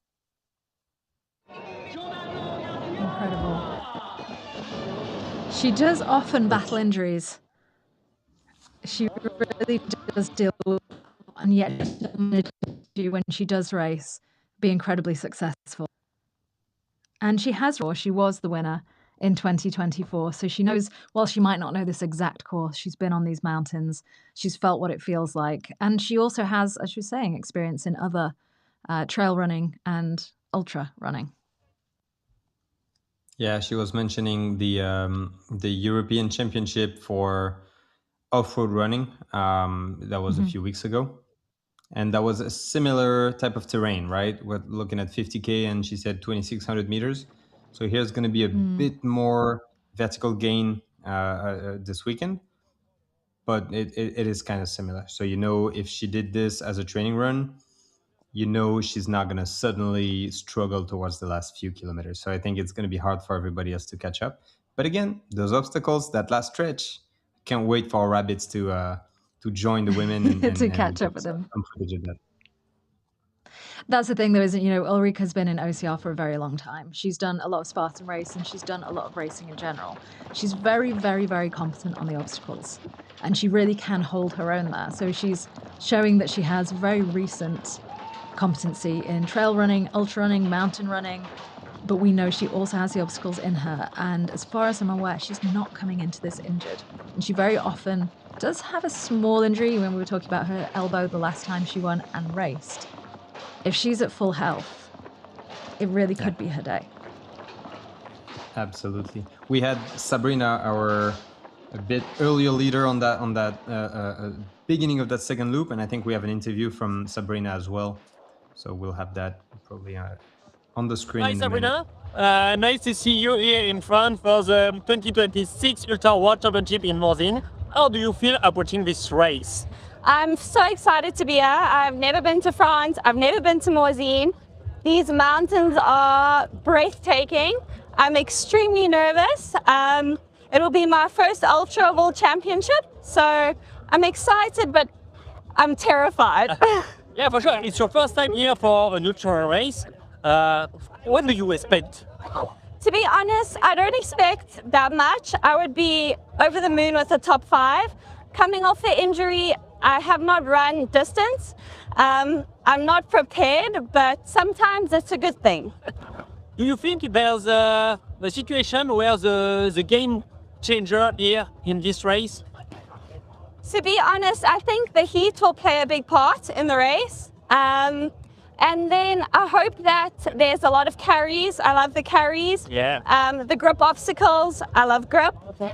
So I think everyone is prepared for a Spartan race. We know what to expect. We know the obstacles are hard. We know the climbs hard. We know the carries are hard. So the spear is always, not sure how good my spear throw is, but we'll see tomorrow. And the shooting. Yeah. I don't know. And you come from South Africa. Is it difficult for you to come here in France? The travel is hard or something like this? Yeah, so it is far. I mean, I think when you're in South Africa, everywhere is far to get to. And we have one race, like maybe 2 in South Africa, 2 organizers that do races a year. So we don't have the opportunity to practice and to race. And so yeah, I think to come here, it's a challenge. Okay, can you speak about your strategy for this race? Is it secret? No, it's secret. There is no strategy. It's just I'm gonna wing it. So I'm gonna see. I haven't trained any distance, so nutrition, everything is gonna be on the day. I'm going to wing it. Considering she's going to wing it, and she apparently is winging it, she's doing a very good job of that, isn't she? Yeah, I'm gonna love that interview. That's really that encompasses the mindset that you need, especially going into an ultra. She had the smile from the first to the last second of that interview. Hopefully, the same in the race. She wasn't smiling as Mhm. much when she was climbing on the beginning of that second loop, but I think what she said is definitely what everybody had in mind and what we discussed before. Lots of carries, yes. Lots of grip obstacles, yes. The shooting, the spear She throw, loves that. everything. There's just everything is there in this race.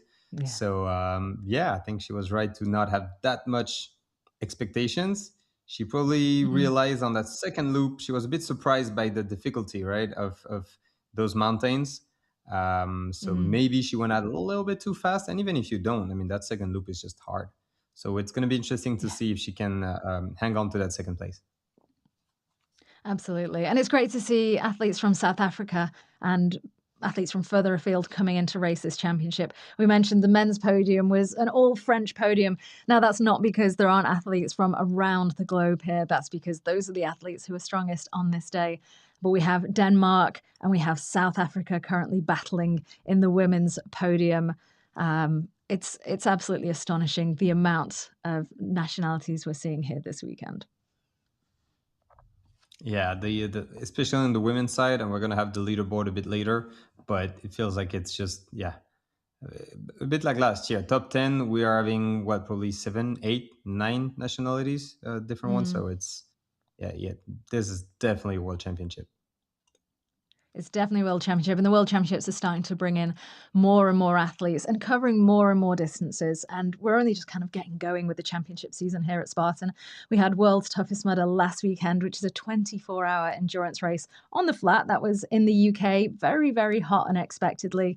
But we've still got the Kids World Championship, the Para World Championship, 100-meter and sprint, which is in Havar, which is absolutely stunning. I would say if you've not been to that one, absolutely get there, because along with Morzine, it's one of the most incredible locations I've seen. The Trifecta World Championship, there's Beast, and then the Super, which is happening in Thailand later this year. First time there in Thailand for the Super. That's going to be an astonishing race. And then, of course, if you want something a little bit different, we also have the Deca World Championship happening in December in the USA. So there's really something for everyone across the championships in Spartan Race. Yeah, absolutely. That's really the thing that you don't see with, even with, I would say, road running, right? You get Mm. marathons and stuff like that everywhere in the world. It's a great way to discover a city, but that's what it is, a city run, right? Mm. And at some point you want to see a bit more, especially nowadays where we spend already most of our days in the city and then at work, and we just want a bit more nature. And that's what you get Yeah. with places like Morzine, for example, and with trail running in general, and obviously with Spartan. Everywhere you go, you're gonna have to see something completely different. So for a while, Yeah. I had a stretch of, I think, 10 to 12 consecutive trips abroad that were exclusively for racing. And then people were Yeah. asking me, like, why do you like? Do you travel only for racing? I'm like, no, not only, but why wouldn't I?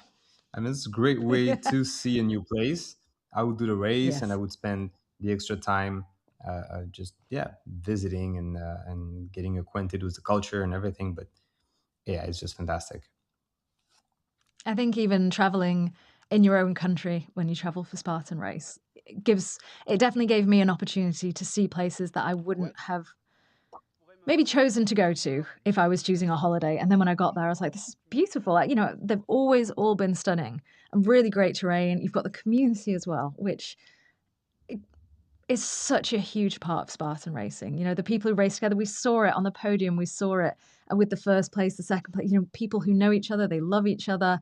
It happens from the very top to even those who, well, they don't even race. Those who are there to support, just as important as we saw with Jonathan Garcia, a kiss from his partner. Everyone who's part of the community in the racing helps create this really unique and wonderful environment. So it's not just the travel and the racing, there's so much more to it. Yeah, absolutely. Everybody is still friendly, and you can see that when anytime you're gonna see somebody wearing a Spartan T-shirt anywhere in the world. Mm. This I know kind of that.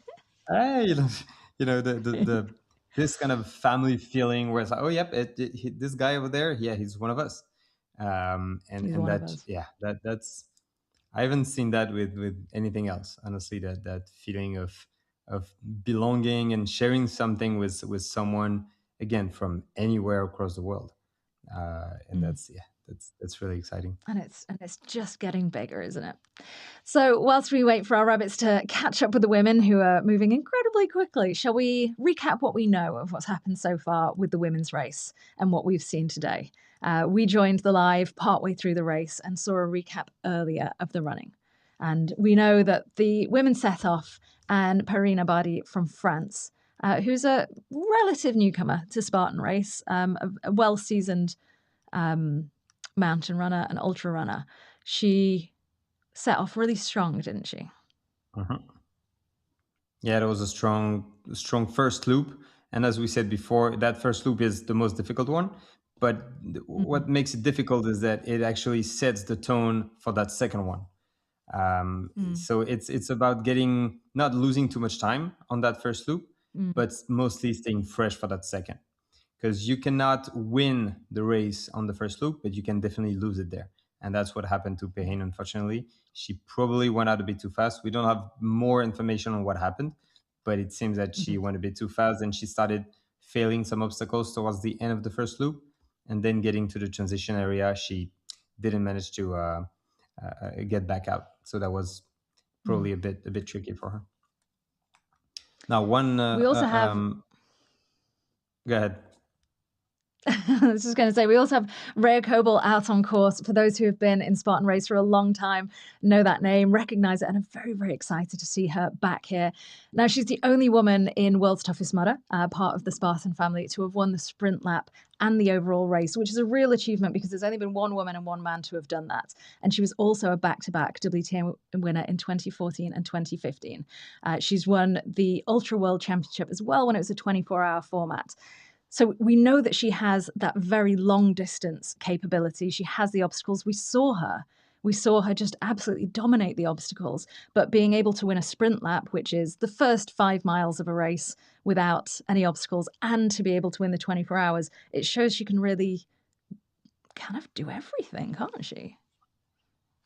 Yeah, she's really impressive, and you can't count her out unless you get like a 30-minute lead. You might be okay, but if it's less than 10 minutes, you're not safe. You're not safe with her on your heels, and that's what's happening, right? Because she's in fourth place, and maybe she's just in fourth place because the top three are really doing great, but maybe she's in fourth place and kind of waiting for the last minute to make a move. So yeah, I would definitely not say that the race is definitely done.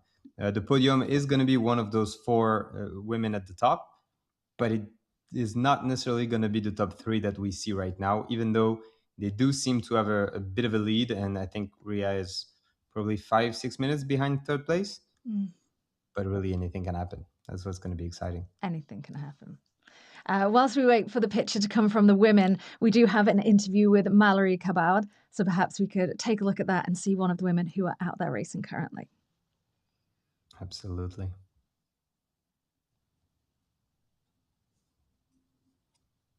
Mallory, who's right now in 6th position. So again, there's a bit of a gap after Rhea. There's Sandy Menchie, and then there's Mallory, then Petra, and then Fulik Xu. But yeah, they're definitely a few steps behind. Unlikely that we see, unless they start going for a sprint, but it's unlikely that we see them catch up. That 5th place, though. Fully is an athlete. Salut Malo, pour toi, c'est pas la première fois ici à Morzine. Il me semble que tu as fait une belle place l'an dernier. À quelle place as-tu terminé l'année dernière? L'année dernière, je termine 5e pour ma première ultra en élite. It was my first time here in elite in Morzine last year, and I finished at you see me? At the 5th position. Qu'est-ce que tu espères pour cette année? Du coup, quel est ton objectif principal?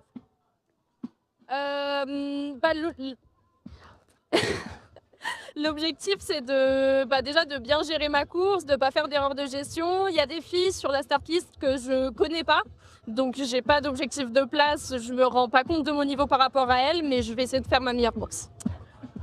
I have to manage my race, and there's some girls that I don't know, but I have to do my best and push harder.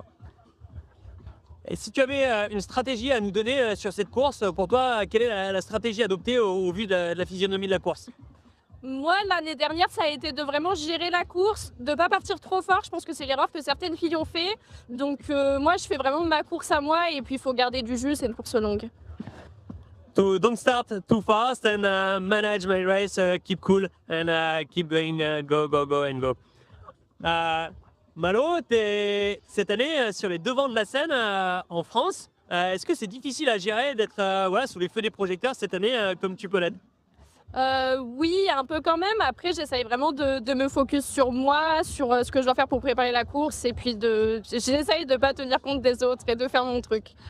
I try to stay focused on me and to don't see each other and just stay focused and go to do my best.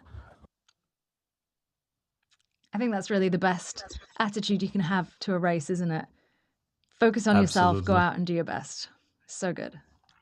Absolutely, especially on something like this. Again, 5th place last year.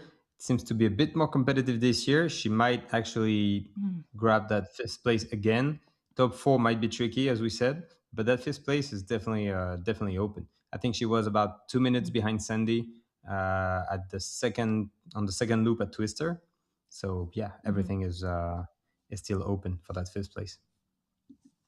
Yeah, absolutely. And just before we went into that, I was saying Fuli Zhu is somebody that we've seen race here before. She did race under the name Yvonne last year, and she's racing under Fuli this year. She is an incredibly successful athlete and is placed in the podium at Morzine. She's slightly lower down this year, which just goes to show how incredibly competitive, as you say, this race is this year. It's a really, really strong both female and male field. And those women are really battling it out right there. And as you say, they're out there for longer and they've got to work really hard. And the longer they're out there, the hotter it's getting, isn't it? Yeah, absolutely. That counts as well. It's about 2 p.m.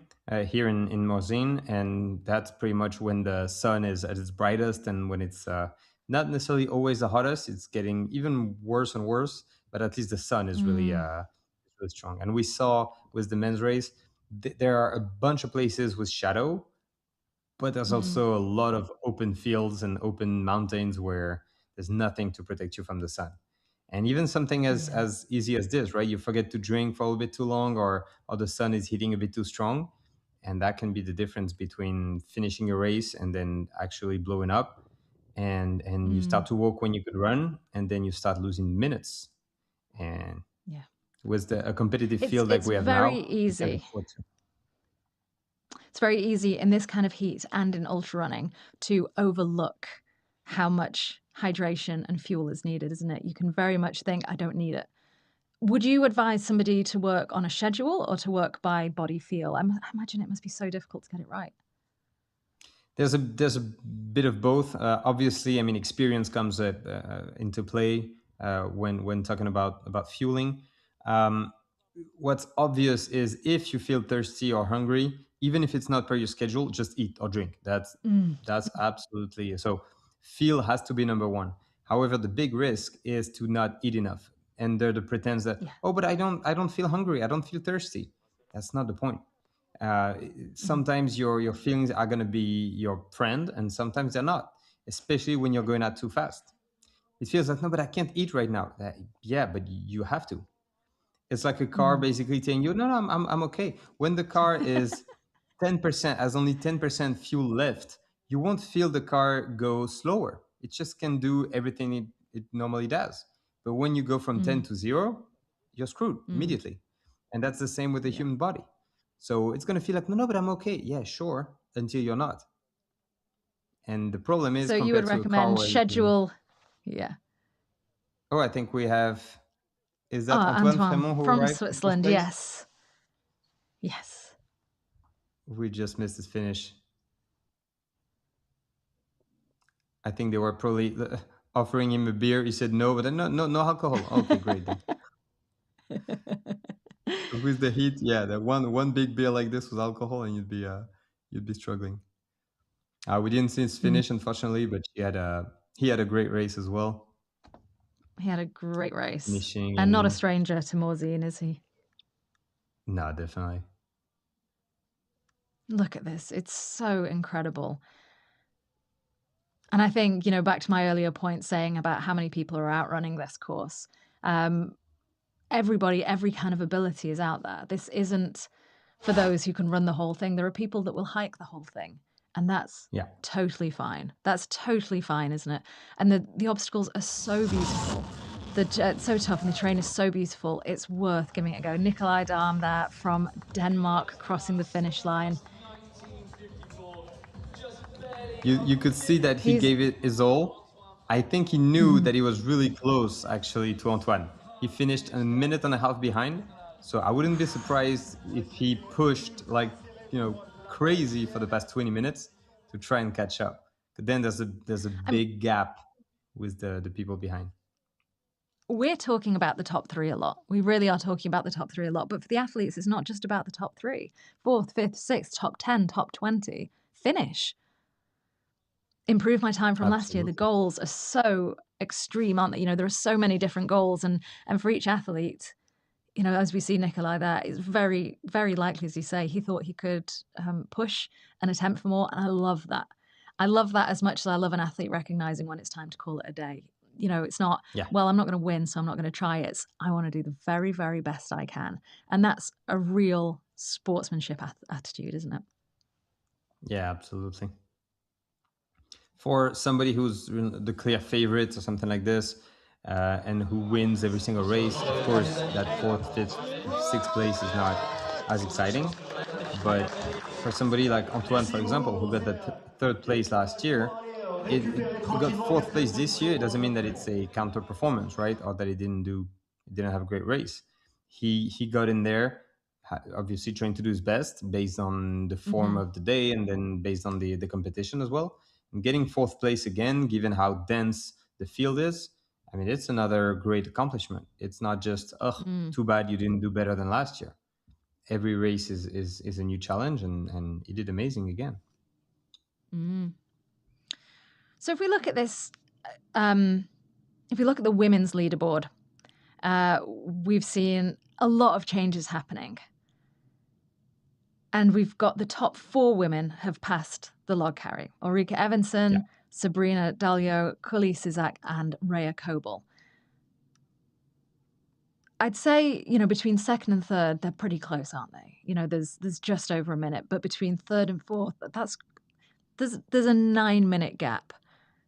Would we expect to see any changes there?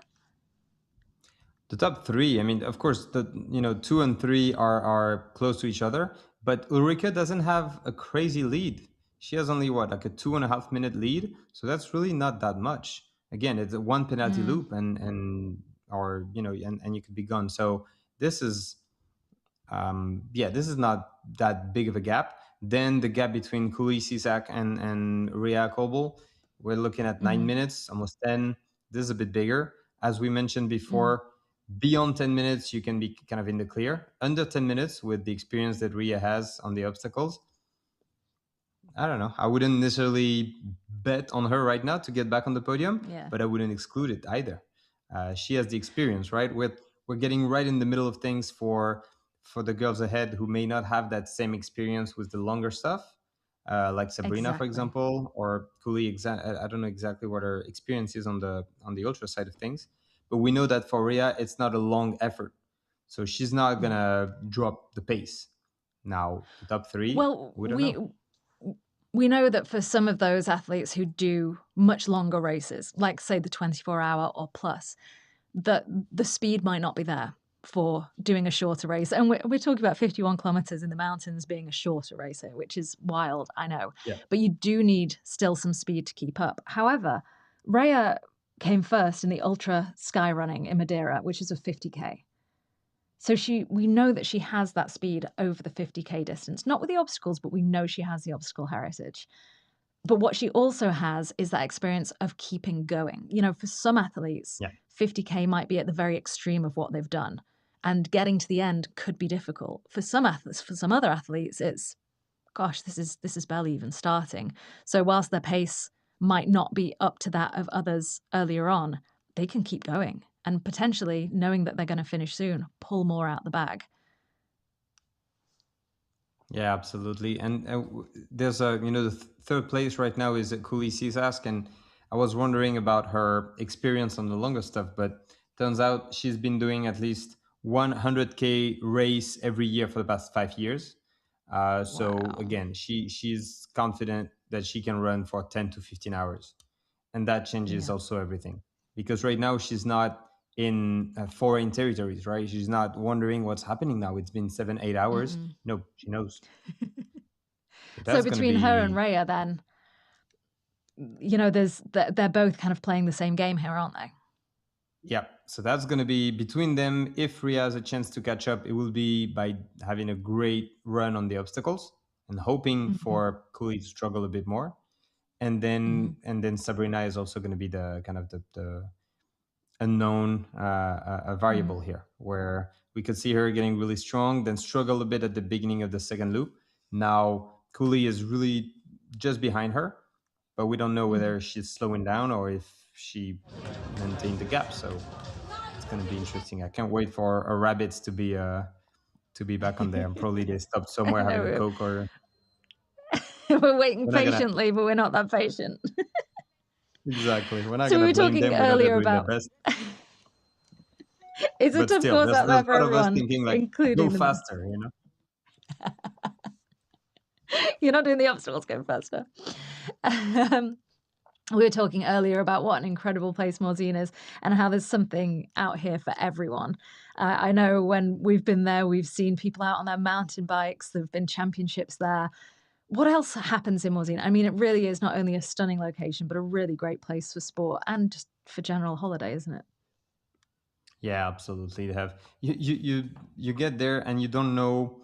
I remember getting there, walking in the street, and then seeing a lot of people with their bike, like mountain bike. Yeah. Some of them, or most of them, e-bike, but like a lot of them, not just one or two, like dozens. Like, what's happening here? They were actually queuing to get the cable car to get their bikes up to up in the mountains so they can go. And that was actually maybe a 20-minute line just to get to the top. And at the top they bike down and then they go back up.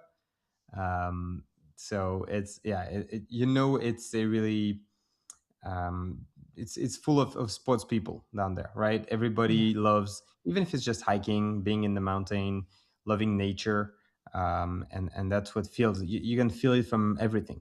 People that you meet there, it really is a small village within the mountain. So there's this mountain vibe and way of life, kind of, that's at the core of everything that you can go through in Morzine, and that's epic. I definitely recommend anybody to. And of course, in the winter, we also have skiing. Absolutely. It's a big skiing resort. Morzine, and then Avoria, which is a bit higher up, is definitely one of the big ski resorts. It's called, within the ski resort, Porte du Soleil, and it's really famous over there for having miles and miles and miles of skiing slopes. Here's a recap of the top 5 elite women. We've had the top 5 men come in, and we've not yet seen the top 5 women, and we're waiting for pictures on them. We have Denmark's Ulrika Evensen, who was the first place female champion in 2024. She came into that race injured. She's coming into this race feeling a bit stronger. She's currently in lead, followed by Sabrina Daolio in second place, Kuli Sisask in third, Rhea Kobel in fourth, and Sandy Menchi-Abahan in fifth. Really, really, really strong female field there. We've seen a lot of changes happen today. We've seen a lot of struggle, and we've also seen a lot of success. It's really been a very, very exciting race so far. I am so excited about seeing this finish because I think, some of them are quite close together. And with the density of obstacles that we see towards the end of the course, they could really battle it out. Yeah, there's 3 minutes, we said, between, for the podium, between first and third. After 7 hours of racing, it's the equivalent of 30 seconds in a 1 hour race. 30 seconds on a 1 hour race, I mean, it's nothing, right? To have 3 people there. Yeah. So, anything can happen. Do we see one of them coming? Here we go. Here is Ulrika. I believe in you, Ulrika! Go! Ulrika at Armour for the second time. So they're 43.5 kilometers in here. This is one of those obstacles that, yes, it's heavy, yes, the chains hurt your hand, but also the movements you have to make to do it. If you've got a slight pain somewhere, it can really exacerbate that. A lot harder than it looks, isn't it? Absolutely. You can see the grass has definitely been stumbled enough by hundreds of racers before, so that helps compared to that first lap that we had before. But yeah, she's doing great. Something about Ulrika is she always has a smile on her face. You know, she worked really, really hard. She's an incredibly strong, competent athlete. She's very often looking happy about it as well, which isn't an expectation. You know, we see a lot of pain happening with athletes, but she has a lot of joy in her and doing this sport. She really gets a lot of love from it. Yeah.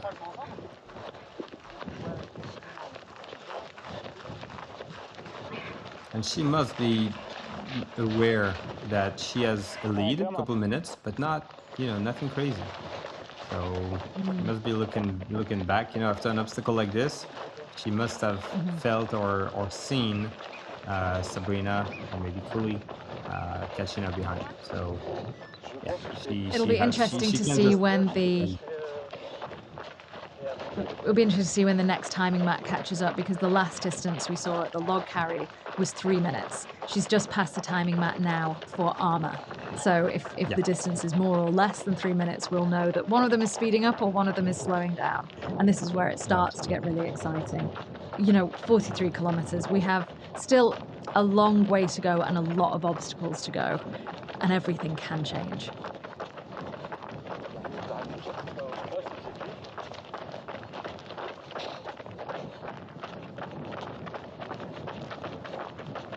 You see her shaking out her hands as she runs, getting ready for the obstacles that come up. She has Ape Hanger and Tyrolean Traverse still to come. Last year we saw our first place female fall off the Tyrolean Traverse. Absolute shock, and she ended up in a lot of pain, which is what caused the big gap between first and second as she dropped into second place. None of these obstacles are something that you take for granted. It's not, you know, it's not something just because you've been able to do it before, you'll be able to do it again. And we can see, you know, the design of this course, having armor, which really takes it out of your forearms, then followed by 2 obstacles which require grip, forearm strength, and then leg on the Tyrolean Traverse. It's really difficult, and then followed by beta. You know, there's 3, one after the next, so she's really being smart here as she goes down the downhill, trying to take the fastest path possible, working around the terrain, the rocks, and the other athletes, shaking out her hands and getting the movement back in there, because a penalty just isn't worth it right now, is it? Yeah, no, absolutely. It really is about racing smart at this point. Everybody's tired, everybody's dead. All the really tough obstacles that you fail, most likely the girls behind are going to fail as well. So yeah, it's just about being smart, controlling, doing obviously your best, not making mistakes, and then yeah, hopefully you can hang on till the finish. The men from the armor that we just saw took about 50 minutes to finish. So we know she has going to be a bit longer, but she has probably about an hour of racing left. All right, can she swing? But this is typically, that's going to be interesting. You can see how she takes a minute. She knows her grip is pretty much gone. She uses her legs until as long as she can. That's going to be super interesting, the last hour of racing. She's got a great technique here. She's taking her time, but she looks strong. She's using her legs as well to swing and to lift her up, which really does help. Yeah. She's going sideways rather than forwards. Every obstacle done without a penalty is a win, right? So that's important. Come on. Tap.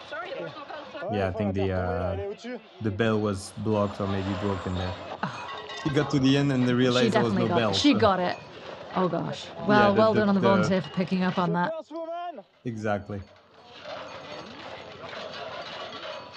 There's a big difference, isn't there, in technique? You can see people, as Ulrika was going through that, her body was swaying from side to side and she was using the momentum to help her. But there's a big difference between using the momentum and being out of control. And what we saw there was really great control and momentum. Now, something the women have to deal with more than the men do is a more densely packed course and more athletes. And we saw Ulrika here having to walk down to find an empty traverse rather than having all of them to choose from. And that can also impact the quality of the obstacles as well, depending where they're placed. Maybe not on this race, but certainly on others, they can get more filled with mud, they can get wetter, and that does make for a more difficult race for athletes. We have just the following two women who finished armor. It's going to be an incredible race. Ulrika now only has a switching technique here. Lead, but I think there's another. She has a one, so that's dropped from 3 minutes to 1.5 minutes. I think that's Sabrina who's at the beginning of the Tyrolean Traverse on the right. Oh my gosh, you're right, it is. And Ulrika here she's changed her technique. Yes. And Cooley is just 30 seconds behind. This is incredible. I think all three women are on the Tyrolean Traverse right now. Unbelievable. Oh my gosh. Ulrika seemed to struggle as she got to the end. She was really strong at the beginning of the Tyrolean Traverse. And then as it got steeper and tighter, she had to change her technique. And you can see she still has that strength in her, but it's wearing her down. And now that she knows that the other women are right behind her, I mean, to have made up 3 minutes on that amount of distance is incredible, isn't it? We were talking before about there being a 9-minute difference between third and fourth. We've just been shown that's absolutely nothing. Wow. Less than 2 minutes for the top three. I wonder how much of a battle we're going to see here now between these athletes. I mean, this podium could be anyone's, couldn't it? And again, less than 2 minutes. I mean, that's pretty much the time it takes to get to the end of that descent over there. So they're going to see each other. Ulrika might have seen or heard that Sabrina was getting to the traverse, and they're going to see each other. So that's incredible. That's going to be a battle.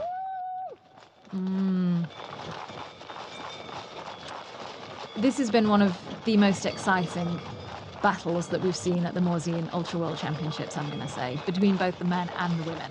I'm not sure we've seen so many changes happen before in this race. Would you agree? Yeah. Look at that. You can see, and now that's what I was hoping for, that we get actually two rabbits. So we will see Ulrika on the right screen as well, from Sabrina's point of view. That's going to be incredible. I'm so excited. Well, I think that yellow t-shirt we can see there ahead is where Ulrika just passed.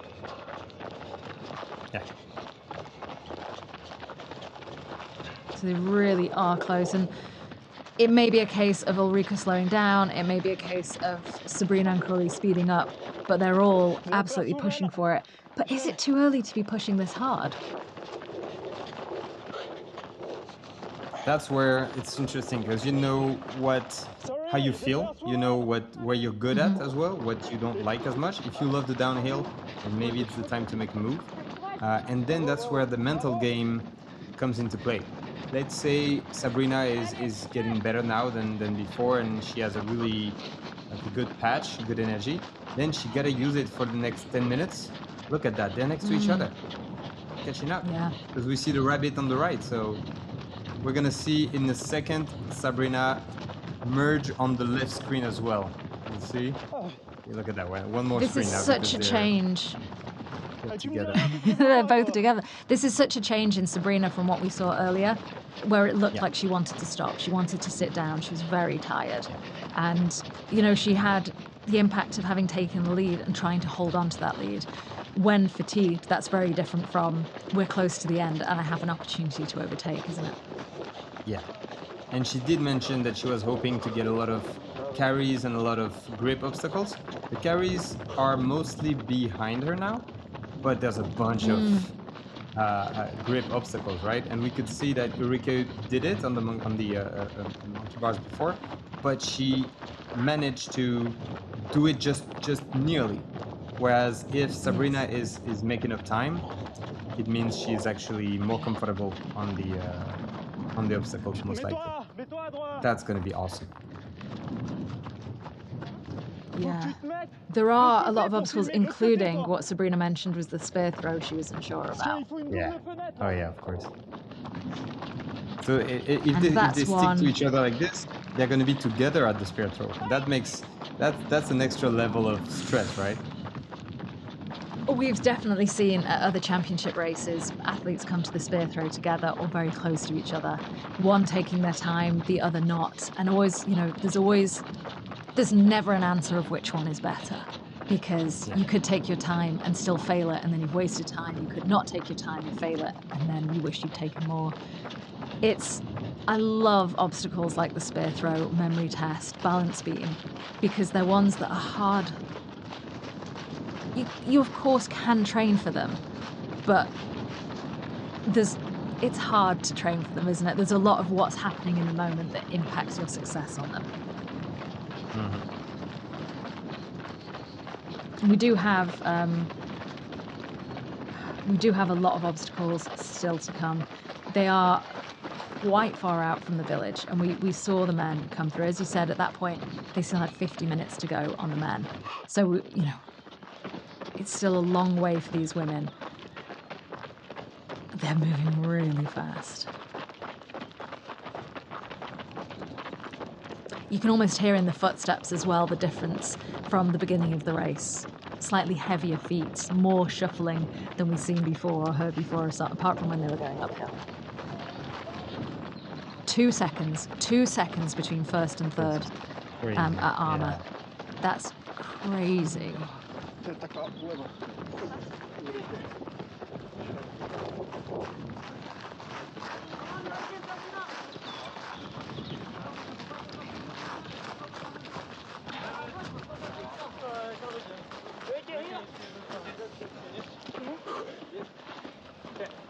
Ulrika Evensen in first place, coming into beta.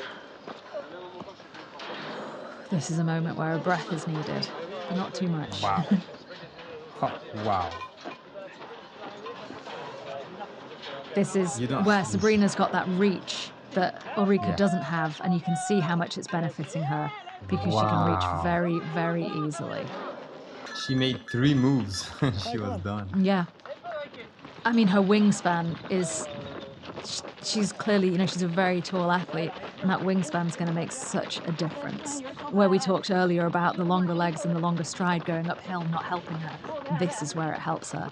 That's going to help her on other obstacles as well. However, Ulrika's having none of it. She didn't let it bother her on that obstacle. She didn't panic. She didn't look. She just carried on. This is amazing. Honestly, yeah, we haven't had that the past couple of years, right? The win was, by the second loop, the win was not guaranteed, but we definitely had some gaps between the leaders. We never had this kind of battle. Oh, they're literally together. They're together. And what I like to see as well is taking their time with hydration as well. It can be so easy, as we've mentioned before, to underestimate how much liquid is needed. And that can just slow the body down and actually also be really, really dangerous. And these athletes know that, and they know that saving time on the water, it's not worth it, is it? Especially now, because now they're actually pushing, right? If they were just, when you're 1 or 2 minutes apart, you're pushing, but it's not the same. You take that extra 2 seconds, to get the water, to get the banana, to get the orange slice.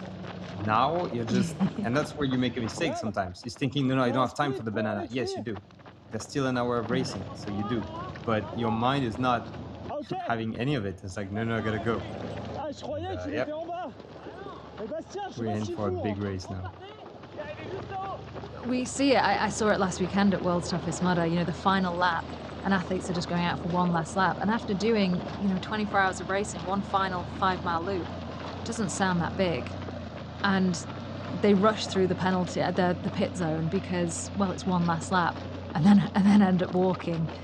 They've got their mileage in the bag. They might have their position in the bag, but it makes it harder. And it's easy to underestimate. Well, it's only the last bit. The last bit's where the adrenaline kicks. The last bit's where you're going to want to push. The last bit's where you are out of reserves. And like you were saying earlier about listening to feel, yes, if you're thirsty, yes, if you're hungry, listen to that.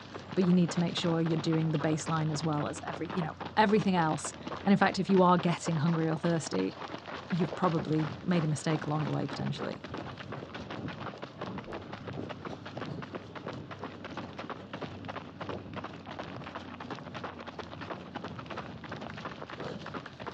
Attention, élite. Faites-vous plaisir les gars.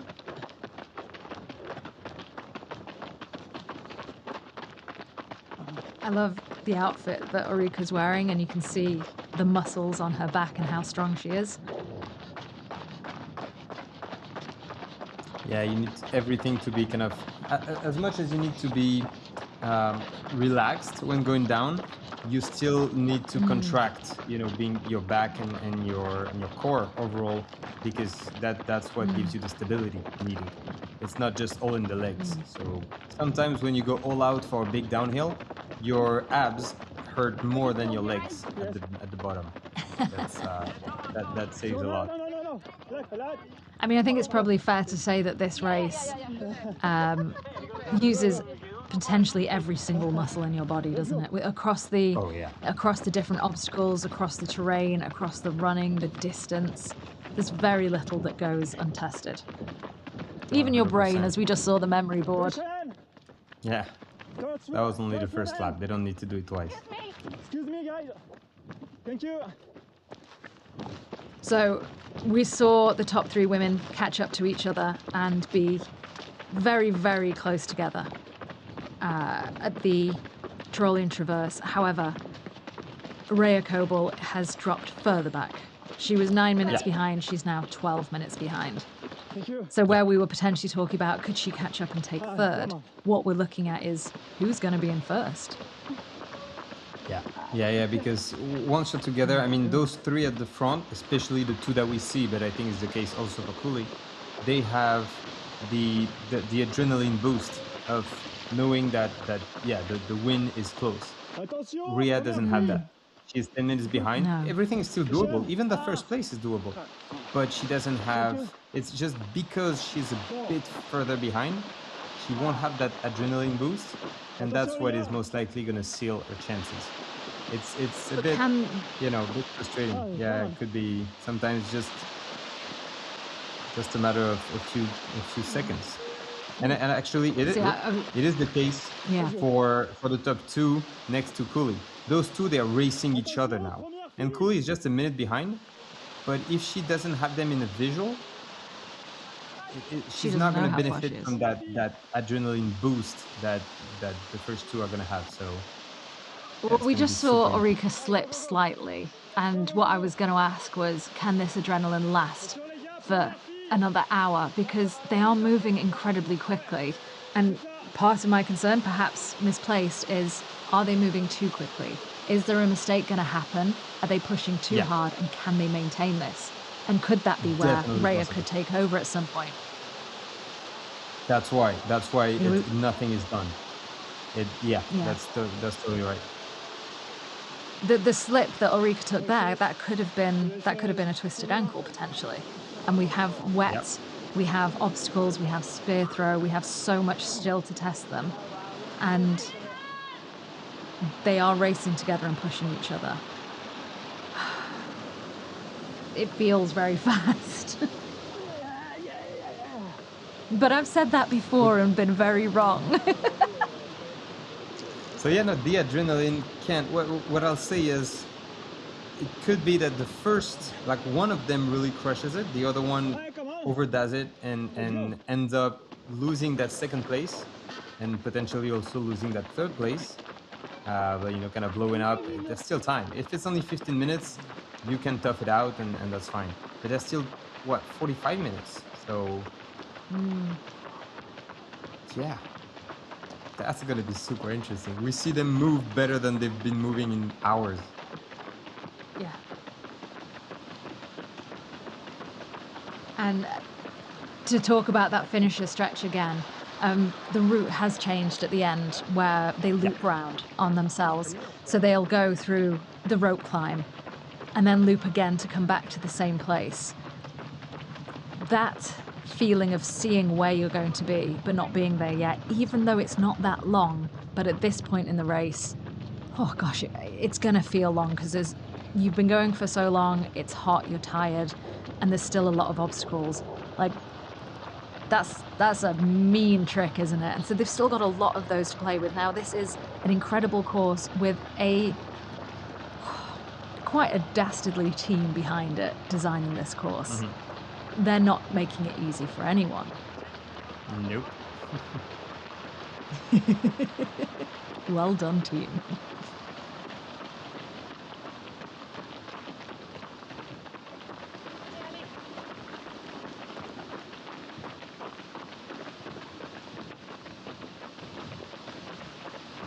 We've definitely seen Ulrika before a few years ago on this same stretch, moving with the same kind of pace, haven't we? Exactly. And she's really being chased down now by Sabrina. But it was in between the two loops, basically. It was the beginning of loop 2 that, that had kind of this section going to the village, and then they had the beginning of loop 2. So we were still kind of wondering. It looked like she was able to hold on. So 2 minutes between first and third at the waterfall. Ulrika went through at 14:50 and 56, so less than 2 minutes. And Cully went through at 14:52:12. So not much over a minute. Yeah. But the difference that we see between them is the same with Cooley behind, pretty much. 20 seconds, 30 seconds. Wow. I wish we had a third rabbit. And you can see the rabbits out there. Now, shout out to the rabbits. They're always incredibly competent athletes themselves with great legs. They are fast runners. And we can see, even with that, they have bikes, they have quad bikes to keep up. These athletes competing are moving so fast, aren't they? Yeah, and keep in mind that our rabbits, they've been at it since this morning, right? It's not a team of 20 people. They're just a couple of them, so they've been running for 7-8 hours, the same as the women. Yeah. And been running with the men and come back. Yeah. No, this coverage absolutely wouldn't be possible without the team of rabbits, who not only have to chase the athletes, but have to film them as well and do a fabulous job whilst they do it. So a shout out, as always, to all of the rabbits out there.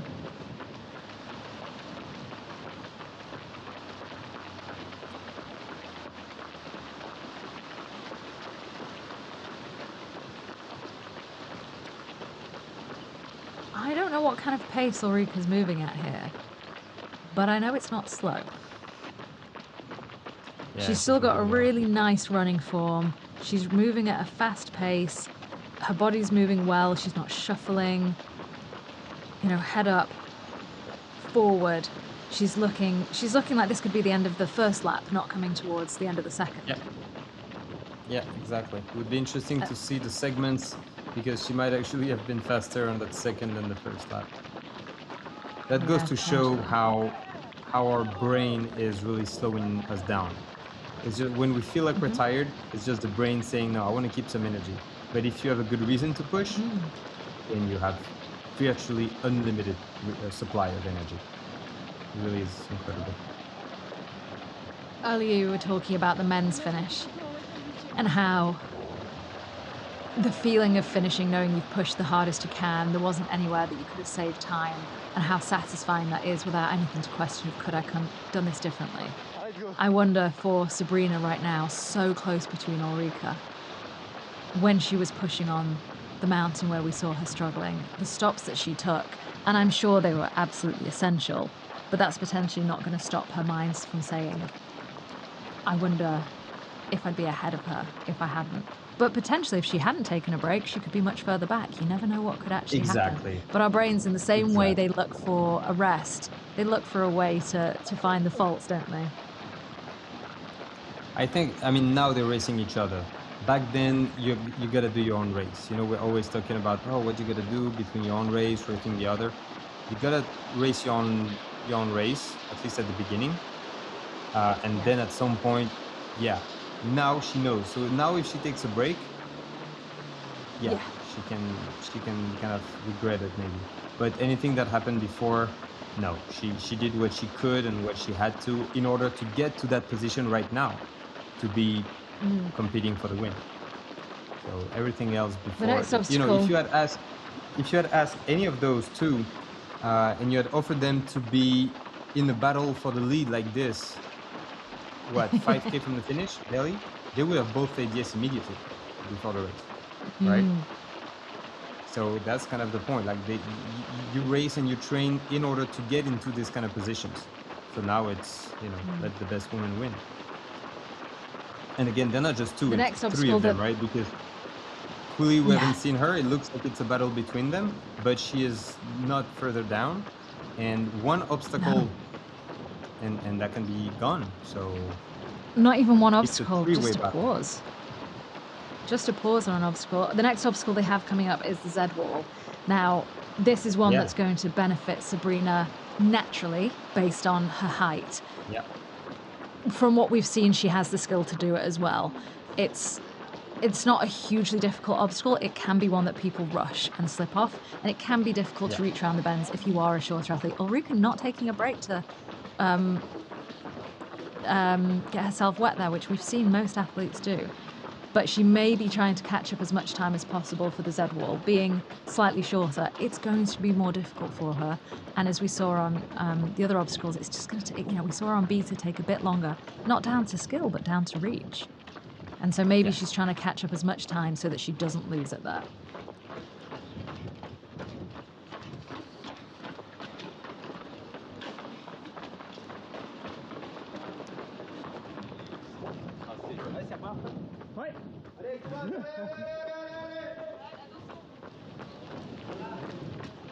So if they're going all my out. timing is correct, that gap between Ulrika and Sabrina has expanded from, you know, under 30 seconds to 50 seconds. Now, that's not a lot.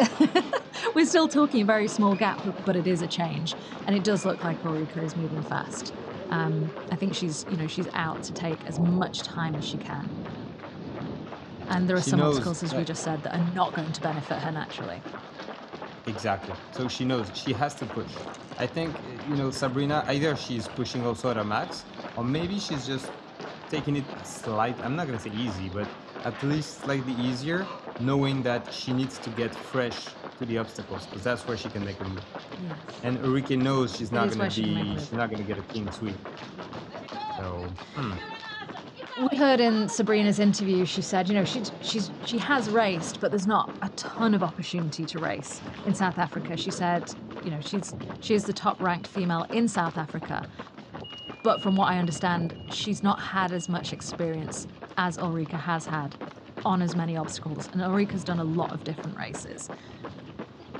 So she's, you know, there's a chance there that she may have the skill naturally, but she may not have as much confidence when it comes down to this kind of pressure. We're going to see when we get to the obstacles. On beta, honestly, she looked really strong. And she looked like she really had it in the bag. So I'm not sure that is going to be a problem for her, but it's always very, very interesting.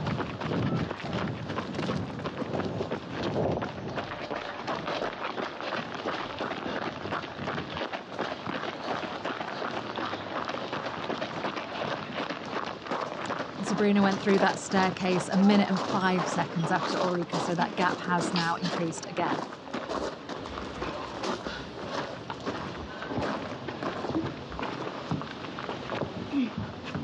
all right, here we go. Now it's obstacle after obstacle.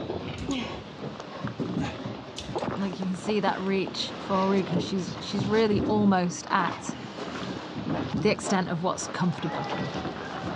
Yeah. One tiny mistake and it's gone. That's...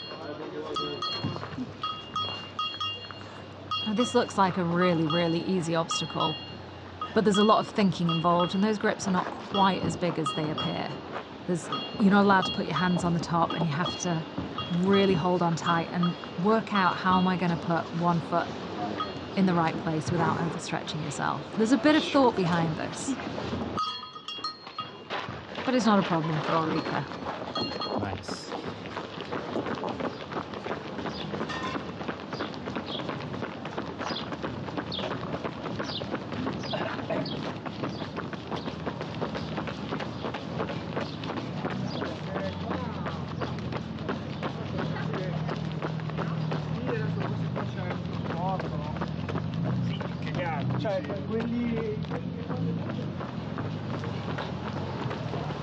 And what I'm really enjoying is some very European sounds in the background. The engines, the voices, even the river.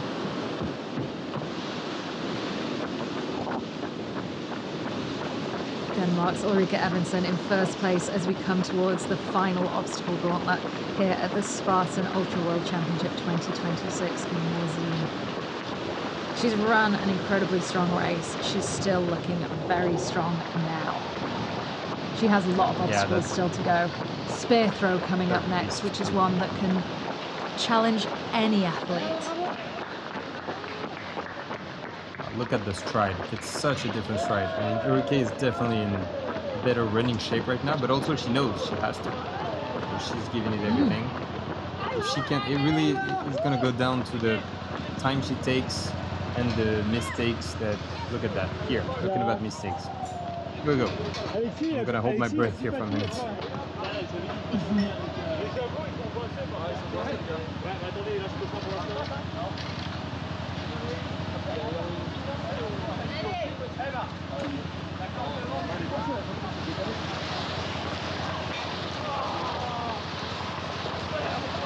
Even just having to untangle the rope more than athletes ahead, you know, there are lots of things that make this race a bigger deal for the women.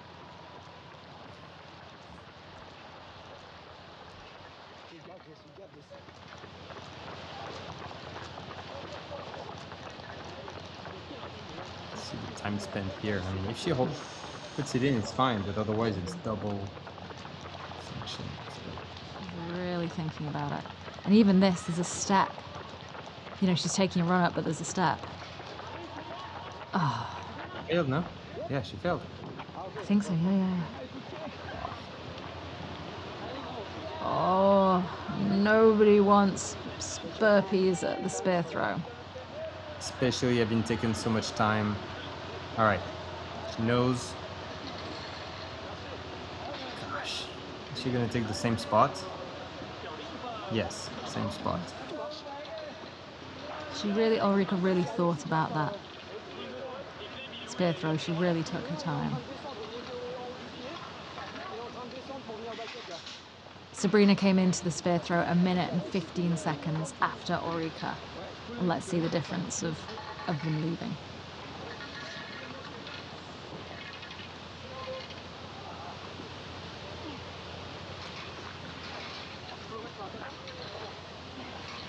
And go! Nice! Wow! Incredible. We have a new leader. That was almost, again, I'm going to use the word textbook. That was, you know, a basilico style throw that we saw there. Really nice technique. It was wow. And this is one of those obstacles that can change the race so many times, can't it? So coming into the obstacle 1 minute and 15 seconds ahead of Sabrina. And Sabrina, by not failing and not having to take the penalty, has taken the lead. That has changed everything. They're at 43 kilometers in, so there's not a lot of distance left. And the running that is left is not particularly open running, which is where Ulrika has been really thriving. Multi-rig here. This is where all the athletes have been struggling. I would be so thrilled to see one of the female athletes complete this rig.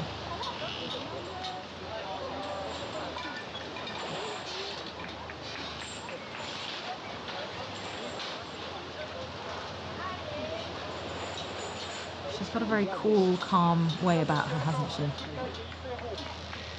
Yeah. Look at that. Are you kidding me? Wow. She is the first elite athlete we've seen going through that obstacle. Others may have passed it, but that she's the first that we have seen getting through that, and she did it with apparent ease. She was so cool and calm, and she did exactly the right technique there. It goes to show. I don't know how, you know, Greg and Thibaut were doing. They're trying to go for the middle one, Well, she did Yes. the first small one and then the last one, and she basically avoided that big one that seemed tricky. It seems So I much think what more people have been doing is intuitive. the small one is the one you want to naturally skip, and men do tend to skip them more. So it's in the way. You'd have to take a shorter grip. So they go for the second one, but they're not able to grip it on the side. You need two hands to grip it. Yeah. Whereas what Sabrina did is she went for the small one, which is easier, but she went slightly above the grip. So she was using her hand differently. Ulrika's now 1 minute and 50 seconds behind Sabrina.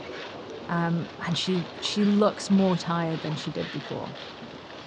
And to be fair, comparing with Thibaut and Gregory, Sabrina is not necessarily just tall compared to the women. She's just tall, period, right? Even compared to the guys, so Yes, she is she's definitely tall. taller Yeah. than Thibaut and then Greg. So But that advantage for her obstacle on that that one. well, on the wall, yes, but on the multi-rig, she doesn't need the wingspan to get across that. On the monkey bars, absolutely. Beta, absolutely. Even the rope climb. But she just had a fabulous technique on that multi-rig, and she kept her cool. And she just went through. She almost looks completely unbothered right now. Earlier, I was saying about Ulrika, and she looked rushed. She looked like she could slip and she could make a mistake. You know, she looked like she was really going fast. Sabrina doesn't look like that. But she is going fast. Although a little bit of walking there. But, you know, there's a slight difference. I really want to see Ulrika on that multi-rig and see if she can make it. Because she's strong. She must be on it right now, so I hope we can have the...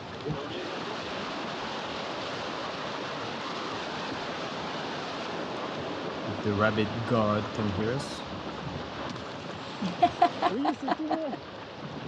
Oh, that would be Cooley, I believe. She might have overtaken Ulrika. I think that's what happened. There you go. Second place. I'm interested to see. That spear throw is going to cost a lot for Ulrika. Yeah, and the rig potentially as well. Cooley also looks like a taller athlete here. Yeah, so she probably did pass the rig as well, because it was behind, right? Yeah. Yeah, the rig was behind. Yes. Spear throw then rig, yeah. Yeah, so she got it, and I think Ulrika probably struggled. We didn't get the footage, but... Oh, wait, no, what? There's Ulrika. Oh, they're together now. Yeah, okay. There's the rabbit Ulrika. Was actually waiting. Wow. Great. Oh my gosh. So are we thinking that all three women in the top there took on and completed that rig? If so, it looks like it, yeah. Love it. Because the penalty for that would have taken longer than we've seen. Brains this over is a biceps. very exciting battle here.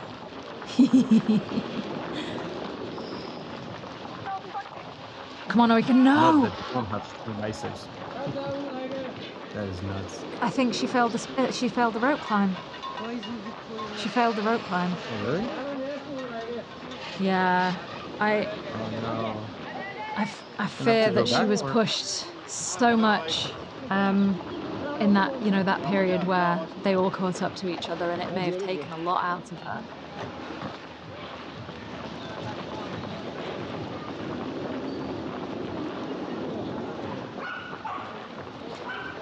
Cooley here is very well covered in her clothes, you know, long sleeves, long legs, even potentially calf covers as well. She's done well to keep going in this heat with so much cover.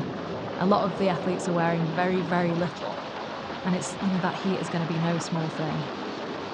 Sabrina taking a sip of water. Even now, it's still really important.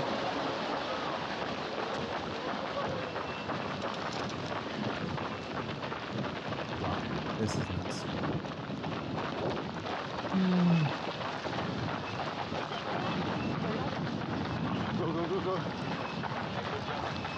I wonder what's going to happen with... I wish we had another timing lap with Rhea. There was a big gap between Rhea and Cooley at the waterfall. A big gap, like 15 minutes. I don't think that's possible to be made up to third place, and I think it would break my heart to see Ulrika fall out of the top three as well. after running so strong in such a great race. Yeah, there's still definitely some time, but yeah, I mean, Ria would have to make a clean sweep on all the obstacles, which Yes. is doable. She could. She could. The thing is, and you know It what we depends if said before about Ulrika. the mental side of things. Ulrike was looking great when she was in the lead, running really strong. Yeah. As soon as she dropped a couple obstacles and a couple spots, it can go both ways. Either she can just like, you know, be even more hungry to catch up, or she can really get a big, strong blow on the head and just kind of virtually give up. Not actually giving up, of course, she's too close to the finish, but just kind of check out and be like, all right, third place. She looked really demoralized coming off the rope climb. She really looked demoralized, but what we do know about Ulrika is she doesn't quit easily. She really, really doesn't. So she tried the rope climb again. We don't know what happened. If she were to fail that rope climb again and get another set of burpees, I mean, that's just terrible. Yeah. Oh wow, look at that. But she's still not going to stop pushing. Is it? Sabrina is walking. She's not even getting to an obstacle. She's just taking a walk break. Super interesting. I honestly think these three really pushed themselves back in the mountain when they caught up to each other and used a lot of what they had left. And it was there was still a long way to go. And this is potentially going to be a battle of wills. Oh yeah, that's exactly what we're seeing right now. What we now have is Sabrina back in first place, having overtaken yet again and having to maintain that. She's slowing down again, which is what she did last time she was in first place. Slowing down and feeling the pressure potentially of being there. But Cooley she's overtaken, she's in second. She has that playing for her of that, just keep going a bit more. That could be exactly what you're saying. It might be the difference between, you know, when they were pushing each other with Ulrike and Sabrina, they might have been just pushing slightly over that edge, and Cooley was just behind, and we're talking really almost nothing, right? But if you're on one side or the other of the red line, then you might be screwed. So that's going to be super interesting. Like you said, yeah, mentally, Cooley, she has nothing to lose. She has her best spot from the beginning. But however, you know, we look at these obstacles again, she's very cool. She's got the reach. She's got that kind of slow movement that only comes with great technique. No rush, calm, very secure. And it paid off for her. Do you think of anything that could be a problem for her now? The pistol? She mentioned it in the interview, but... The pistol, no. I really don't think so. Her hoist, I doubt it. She's tall, she's got the leverage. I don't think there's anything that could be a problem for her now, to be honest. Yeah. The fire jump, maybe. Super tricky. I mean, there's no, you know, that big, the one thing I would say... I mean, she's just hanging off the wall by her hands. Yeah, that's fine. The hands are still pretty strong. The legs seem to be a bit short. Yeah. I think the last real trick would be, you know, that big cargo net with the big steep climb on the wall. That could be the thing where she could struggle. But again, she seemed to have taken... I'd say unless someone was very, very close behind. We don't have a timing map on them right now. But unless someone was really, really close behind, I think it would be difficult for that to make a huge impact. Yeah. But again, you know, this area has tricked us into thinking they're closer than they are. We know this. We've seen the obstacles. We've seen the map. We know where they are. And so, you know, it could trick the athletes too.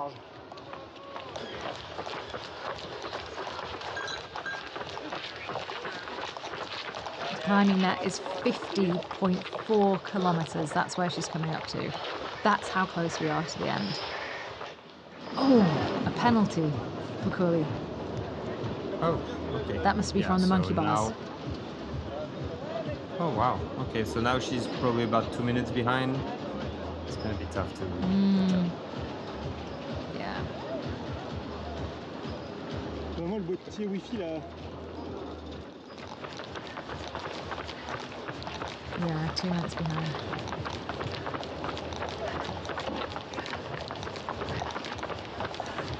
Wow. What a race. Le boîtier Wi-Fi a sauté. Moi, j'ai plus de boîtier Wi-Fi. It has been so exciting, and I can only imagine for the athletes how exhausting the competition has been, aside from the physical part that they're doing. There's been a lot going on here in play. And they're an athlete celebrating their own race. Again, I'm going to say it, we talk about the elites a lot, but there are so many people out here running in elite and also in open. Oh, here's Ulrika on the monkey bars. We know clearly got a penalty here. Can Ulrika make it? You can see the difference. Oh, and that is the wingspan. We saw this a couple of years ago. That's the difference of height that makes it much harder for some athletes. If she could have made that, she may have been able to catch up, but it still would have been hard. She looks spent, but she's not giving up, Yeah. and that's what we love about Ulrika. That is what we love about her. She's not. She knows deep down that the first two spots most likely, you never know, but most likely are locked. However, she doesn't know how far fourth place is. If she was in the lead for a while, that's fine. If she drops the win, okay, but dropping also the podium, that would be terrible. But she doesn't know. For all she knows, I mean, Ria might be just 1 minute behind. Mm-hmm.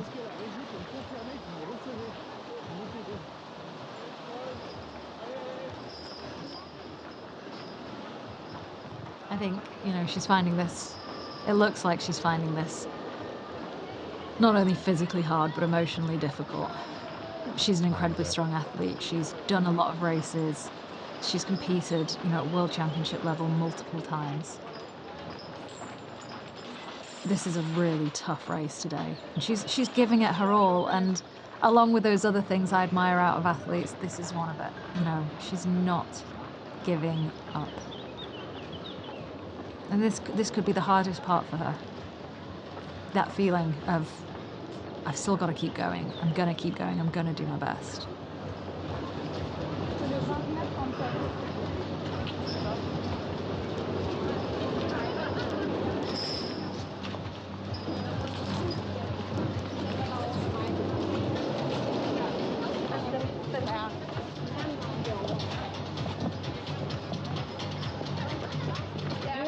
Even that penalty, the penalties are designed to be harder than the obstacle so that people don't skip on purpose. She got nearly to the end of that obstacle, nearly to the end. Those chains, they are not light. Not only are they not light, they hurt.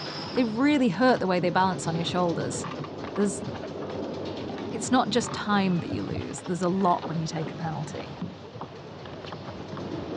As it should be. Makes sense, right? Absolutely.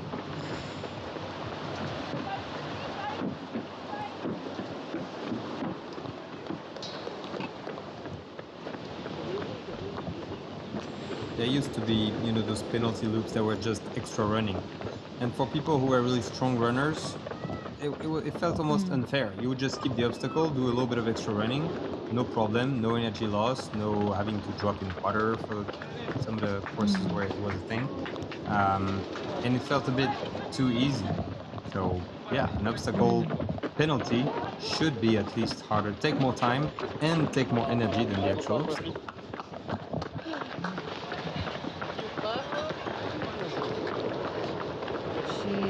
Sabrina still looking really strong. Yeah, no, she's having a better pace than she had. Look at that, taking those micro stops for a few seconds, walking, and then she goes back out full speed.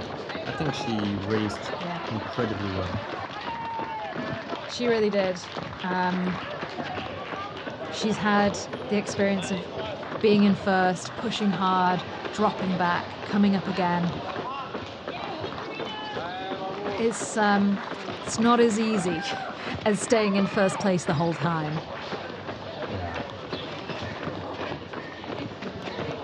She got, after Ulrike passed her, then it's Cooley so she had her really in her sight because Cooley was right next to her. So at this point, if you remember, we were talking about, is Sabrina going to be able to hold on, or is she going to lose more spots? And not only she didn't lose anymore, she actually got the lead back. So here's the laser pistol that she mentioned she'd not done before. She's taking time. All right.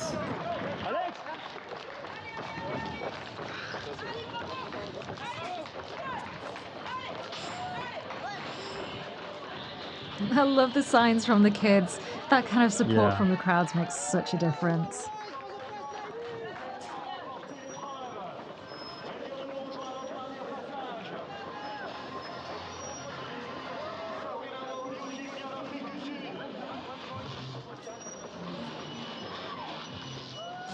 What are they saying to Sabrina? That she needs to stay 1 foot on the ground. I think that's what they were saying. Oh, she. You can have 1 foot up, but not both of them. Not two. This is a tough obstacle. It looks heavy as well. The Herc hoist can be incredibly heavy. And it can be risky because, athletes can be tempted to wrap it around their arms. But she managed that.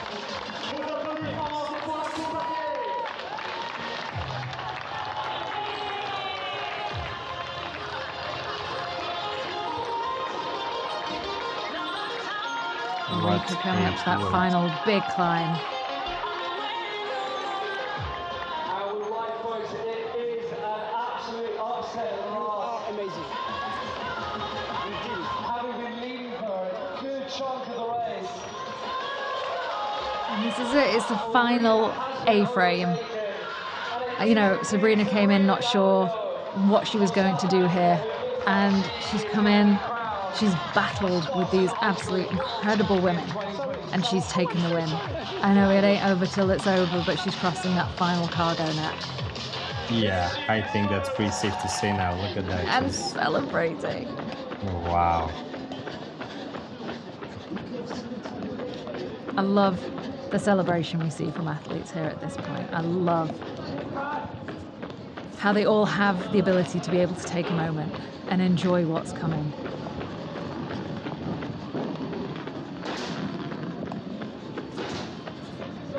She's shaking her head in disbelief. Beautiful. And that's it. You're 2026 Spartan Ultra World Champion. Sabrina W. Wow, what a race. Incredible athlete from That South was Africa. And she's most overcome with emotion.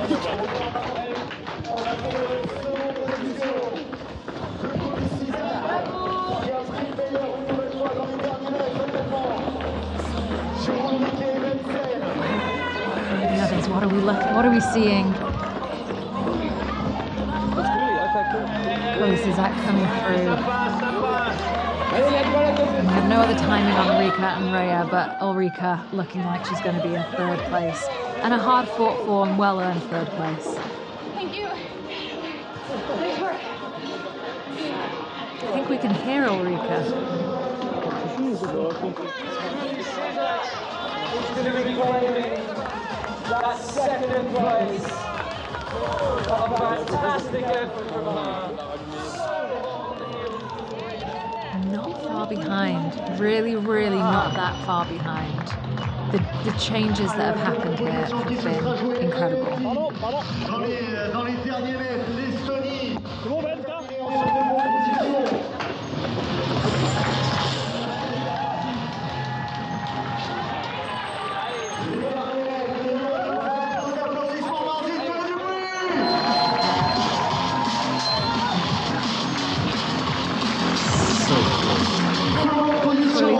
From Estonia, our second place female champion for the 2026 Morzine Ultra World Championship. For Estonia's Cooley Zizak!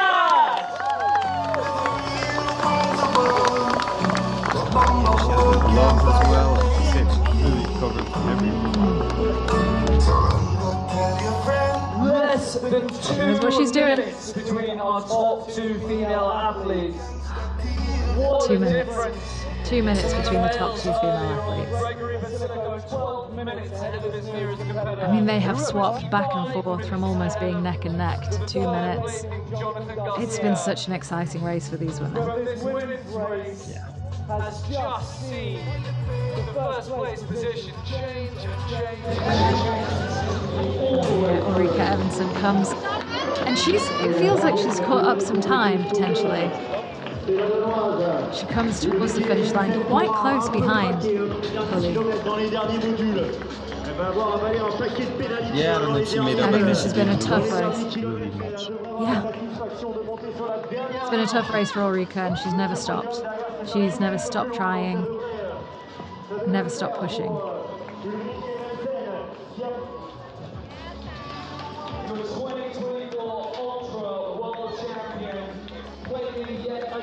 And this is going to be a really difficult moment for her, kind of bittersweet. She's on the podium, and that's incredible, but she had it so close, you know, she had it in her sights. We might not see as big a celebration as we see from the others, which would be totally understandable. But knowing Ulrika, we very well might. Again, there's 2 people passing, there's still a few minutes. You can't really, you know, have regrets. I mean, the spear throw, I mean, she's going to think about it for a while. That changed everything. You know, the spear, then you have to do the burpees and everything. But that's racing, right? That's racing! Spartan World Champion for 2026, Denmark's very own Ulrika Evensen! Ulrika Evensen from Denmark. The 3rd place female champion for the 2026 Ultra World Championship here in Morzine, Avoria.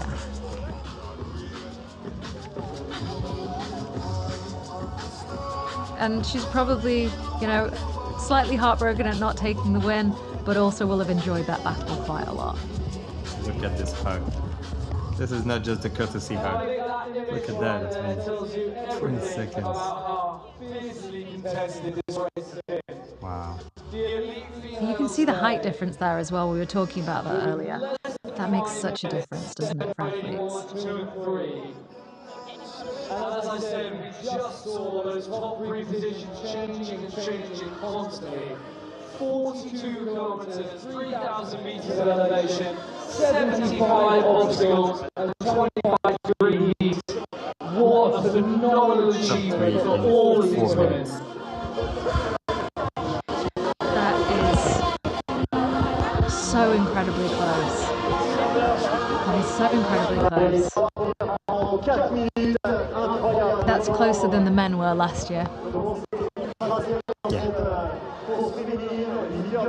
And last year we had Luca, we had Ryan Atkins, and we had Anton Herman in the top 3.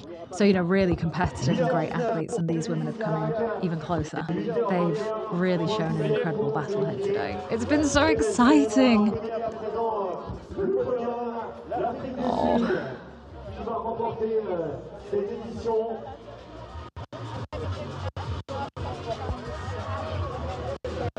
I think these are probably potentially going to be the images of the year, to be honest, from racing.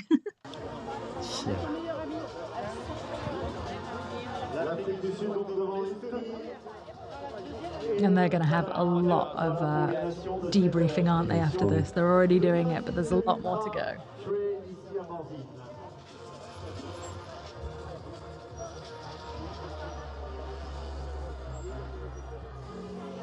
There they are, ladies and gentlemen, your top 3 placing elite female athletes at the 2026 Spartan Ultra World Championships.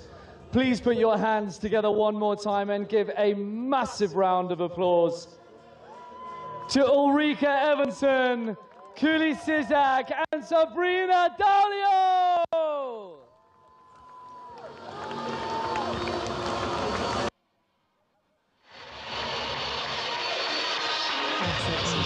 Our top 3 women, and still energy to celebrate.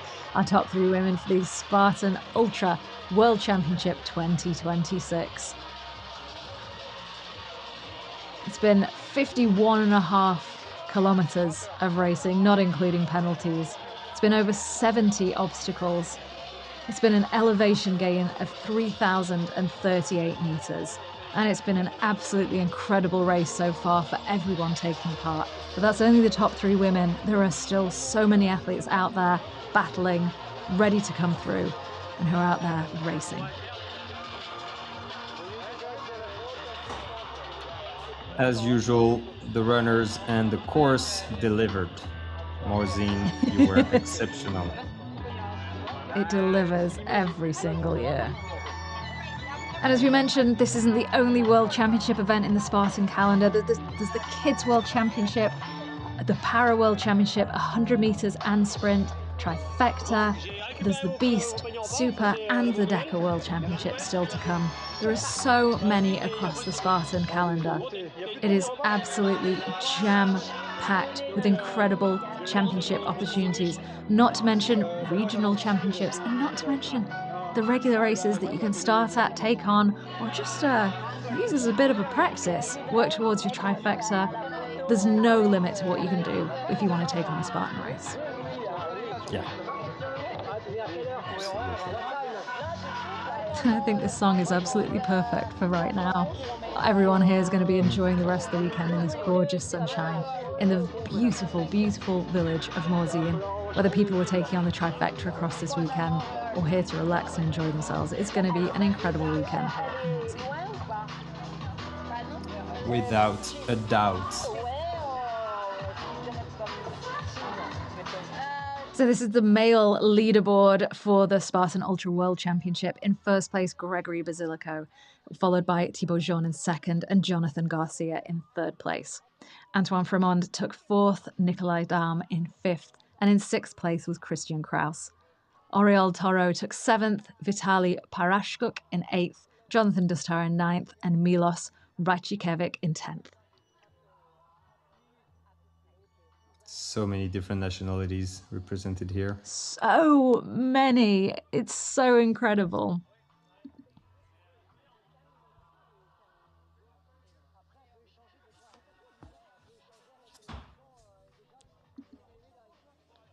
The men absolutely battled it out. There's still more to come. We're only just through the top 10 men. The top 3 women came through that we just saw, and it's been an absolutely incredible race.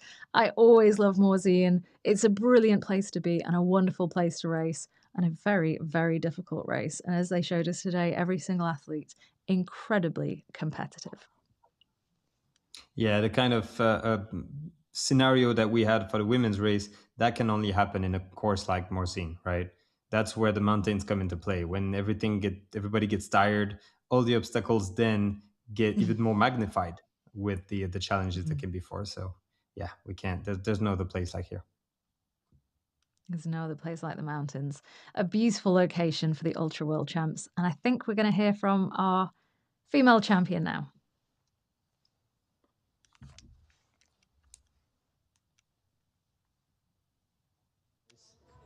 Elle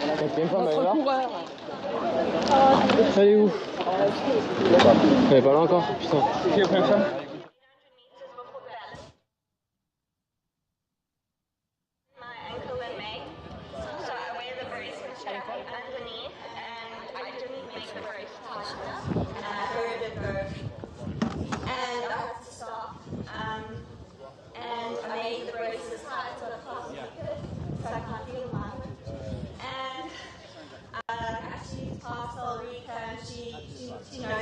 She's one of my best friends. Yeah. I believe in you, just keep going.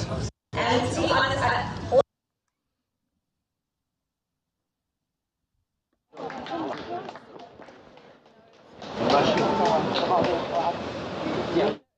to see it. And I wanted, that's all I wanted. Yeah. And then we got into the transition, and I saw Ulrika, and I saw my friends, and they were like, I saw Dino, and they're like, go, go, go. And then you're like, do I go? Do I not go? And at the end of the day, you can pull out. Of course. And honestly, from when I tore my ankle, I just prayed the whole 8 hours more. And yeah, thank God. I actually should never have finished this race, and somehow I did, and I won, and that's just praise to God. And I think the amazing thing is that, like you said, if you had have dropped out, everyone would have understood. They know the history. They're fully aware. When you say also that you tore, that was a complete grade 3 tear of 3 different ligaments in your ankle, correct? So I tore my ATFL, CFL, and my peroneal tendon. They were high grade 2, grade 3. I was in a moon boot, crutches, and a scooter. And yeah, to be honest, I haven't trained for this whatsoever. I literally, when I was growing up, I'm like, why are you doing this? Like, the first time was fun, but the second time when Ulrika led the climb, I was like, she's a mountain goat, like what the F? I couldn't. And shame, Benjamin was there and he's like, I believe in you. And I was like, thank you. I don't, but yeah, it's a gift. I think it's a gift to be here. There's people who are injured who couldn't make the start line. And I hope next year I won't have an injury, because obviously I didn't really enjoy it with the pain, of course. Which is so unfortunate, because this is the most beautiful experience I've ever had. So please, Lord, next year I won't have any niggles that I can, because the first 7Ks I was loving life. Yeah, it's absolutely insane.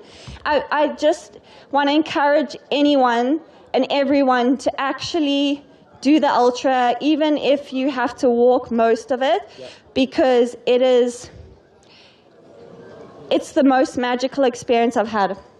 I think that for those of us that have been watching both the male and the female elite category this morning, they were two such completely different events. In the men's category, we saw Gregory take off, and he just went. And there was pretty much no question, unless he injured himself or something, that he was ever going to get caught. We had an unfortunate situation where Luca dropped out, but realistically, we kind of were able to track and have a pretty good idea what the top 5 positions are going to be. With the women, it was just moving constantly. So every time I was speaking to the crowd, I'd be saying, okay, so Ulrika's now in front and she's leading. And then I go and check again and go, no, Sabrina's taken over. And then it was just moving constantly. But you said, obviously, having someone like Ulrika that you know so well, and that is going to be not only a competitor, but a friend out there. How much does that help you when you need to get round, when you are struggling with the pain? So I think we have a really lucky relationship. I'm going to cry.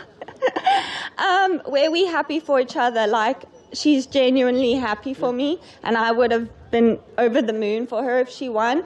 And we've just gone through injuries together, and that's a very special thing to have in the sport, someone who understands. Of course. So yeah, that's why I love this community. Why don't we pull Ulrika in right now and just maybe have a little chat with you as well? I'm so proud of her. Honestly, while I was out there, sorry, I'm going to cry again. I was just looking at Sabrina, and I was just like, I'm so fucking proud of you. I was thinking that, 100 times, but I was just because I knew how much pain you were in, and I was like, come on, don't give up, you can do this. And I was like, maybe it gets better, and I just really wanted her to keep on going.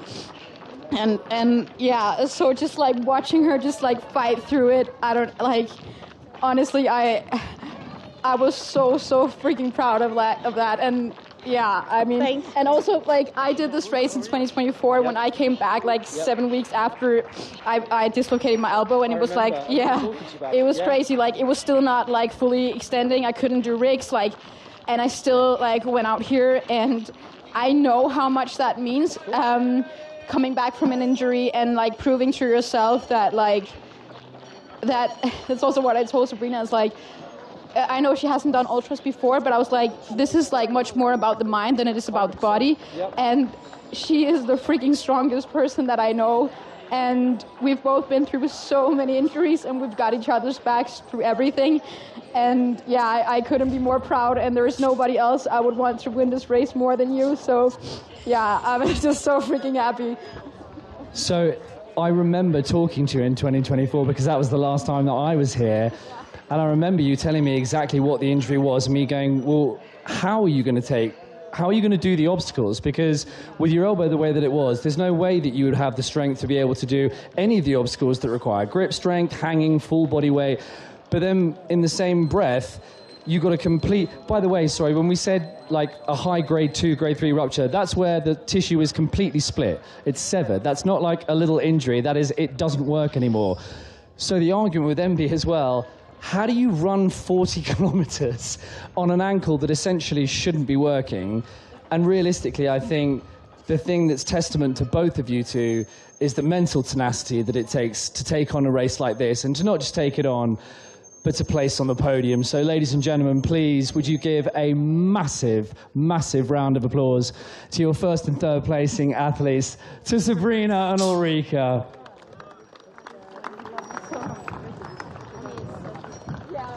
And it would be remiss of me, having spoken to first and third, not to speak to Cully. Cully, come on in here. That was. How happy are you to have got that second place? Because the leadership was just changing constantly all the way through. I'm very, very happy, and all the time I didn't believe that. Really? Yes. I was speaking to some of the boys earlier on and asking them, when you stand there at the start line and you know that you have other world champions stood next to you, does it affect you, or do you just go, run my race, don't think about them? I ran my race, yes. Well, run your race you did today, and it was an absolutely incredible performance. Second place, Ultra World Champion for 2026. Please put your hands together for Cully, ladies and gentlemen. Fantastic job, really, really well done. Is that all good, guys?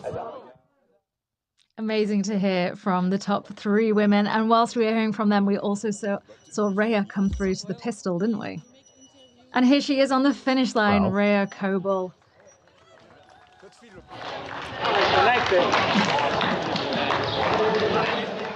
Taking the 4th place here at the Spartan Ultra World Championship. A name that we've known for a very long time. We're very excited to see racing, and just as happy to see crossing the finish line as we are all the other competitors.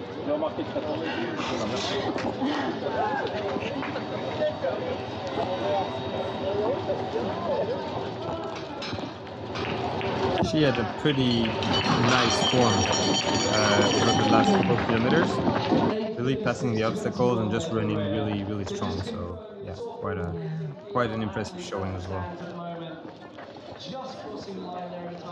I love this moment. The finish line hugs.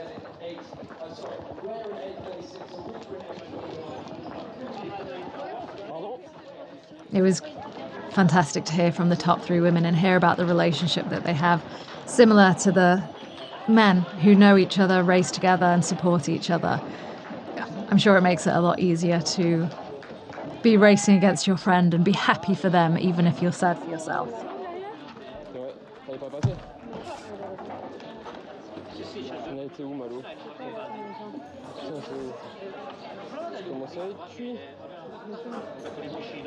Elle est passée à 15h44 à la cascade. Elle vient de passer à la cascade. Oh, elle est loin encore. Une avec 35 minutes. 40 minutes. Ok, je peux la... Je peux la prendre en bas. Même à Carrefour, sur le Z-Wall. You can see the mountains in the distance, the cloud cover coming in, constantly changing. But the mountain always stays the same, doesn't it? And it's always the same challenge despite the course that we put on it. And it's been an absolutely incredible obstacle today for these athletes. And they have taken it on. And as I say, still more out there and still more over this weekend who are going to take on Morzine. Yeah, the weekend is only getting started for most of them. This is a trifecta weekend as well, which means athletes can take on the sprint, the super and the beast, the 3 distances of the more standard Spartan racing, all in one weekend. Normally a trifecta is completed in a year. Those who take it on in a weekend really do something very, very special. And those who take on the Ultra are taking on a different challenge as well.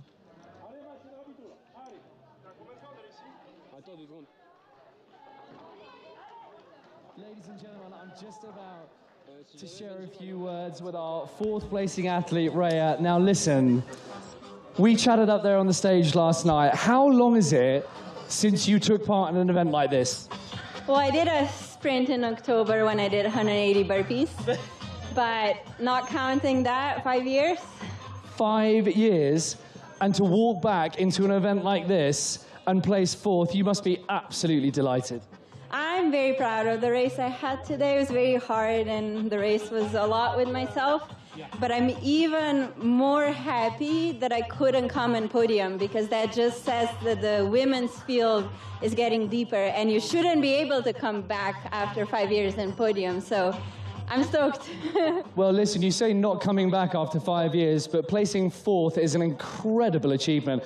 But like you said, it was a really, really hard battle out there for the women's race. We spoke earlier on about the race for the men being very much that Gregory just took off and went. But when we were following the females, it just seemed that it was just shifting and changing constantly. How aware were you of the other races around you? I think before coming into transition, we were within like minutes of each other. Then I died. But it was really exciting. I think a female field just pushes what's possible higher, and I'm so glad I got to be a part of it. Well, not only being a part of it, but placing 4th, an absolutely incredible performance, and what a return to the sport. Ladies and gentlemen, please give a massive round of applause to your 4th placing Ultra World Champion, Rhea Colville. Just amazing, Jill. I'm so proud of you. No, you didn't. You crushed it. You're incredible. Well, I did both. I died and I crushed it. Incredible. So amazing to be able to hear from Rhea Colville there and to hear her coming back. I love that. My last time was doing a Spartan race, a sprint, when I did 180 burpees. And now for an athlete like Rhea, that's probably really unknown, but she held her own today. And so great to see her back racing. Such a long-time Spartan athlete. And she said some great things, and she's right. It was a really competitive field, and those women really raced with their all, as did all athletes today. It's been an incredible competition. Morzine, as always, has been absolutely perfect. The athletes are working hard, and it's been wonderful to be here with you as well, Martin. It was a pleasure for you, for me, for everybody watching, and I think for most of the runners, except the ones that are still struggling out there in the mountain. Oh, they're having a blast.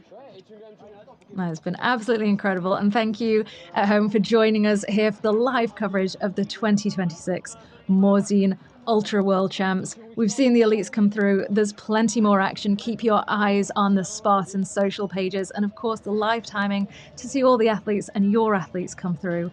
But for now, this is goodbye from us. Thank you so much. Have a great day.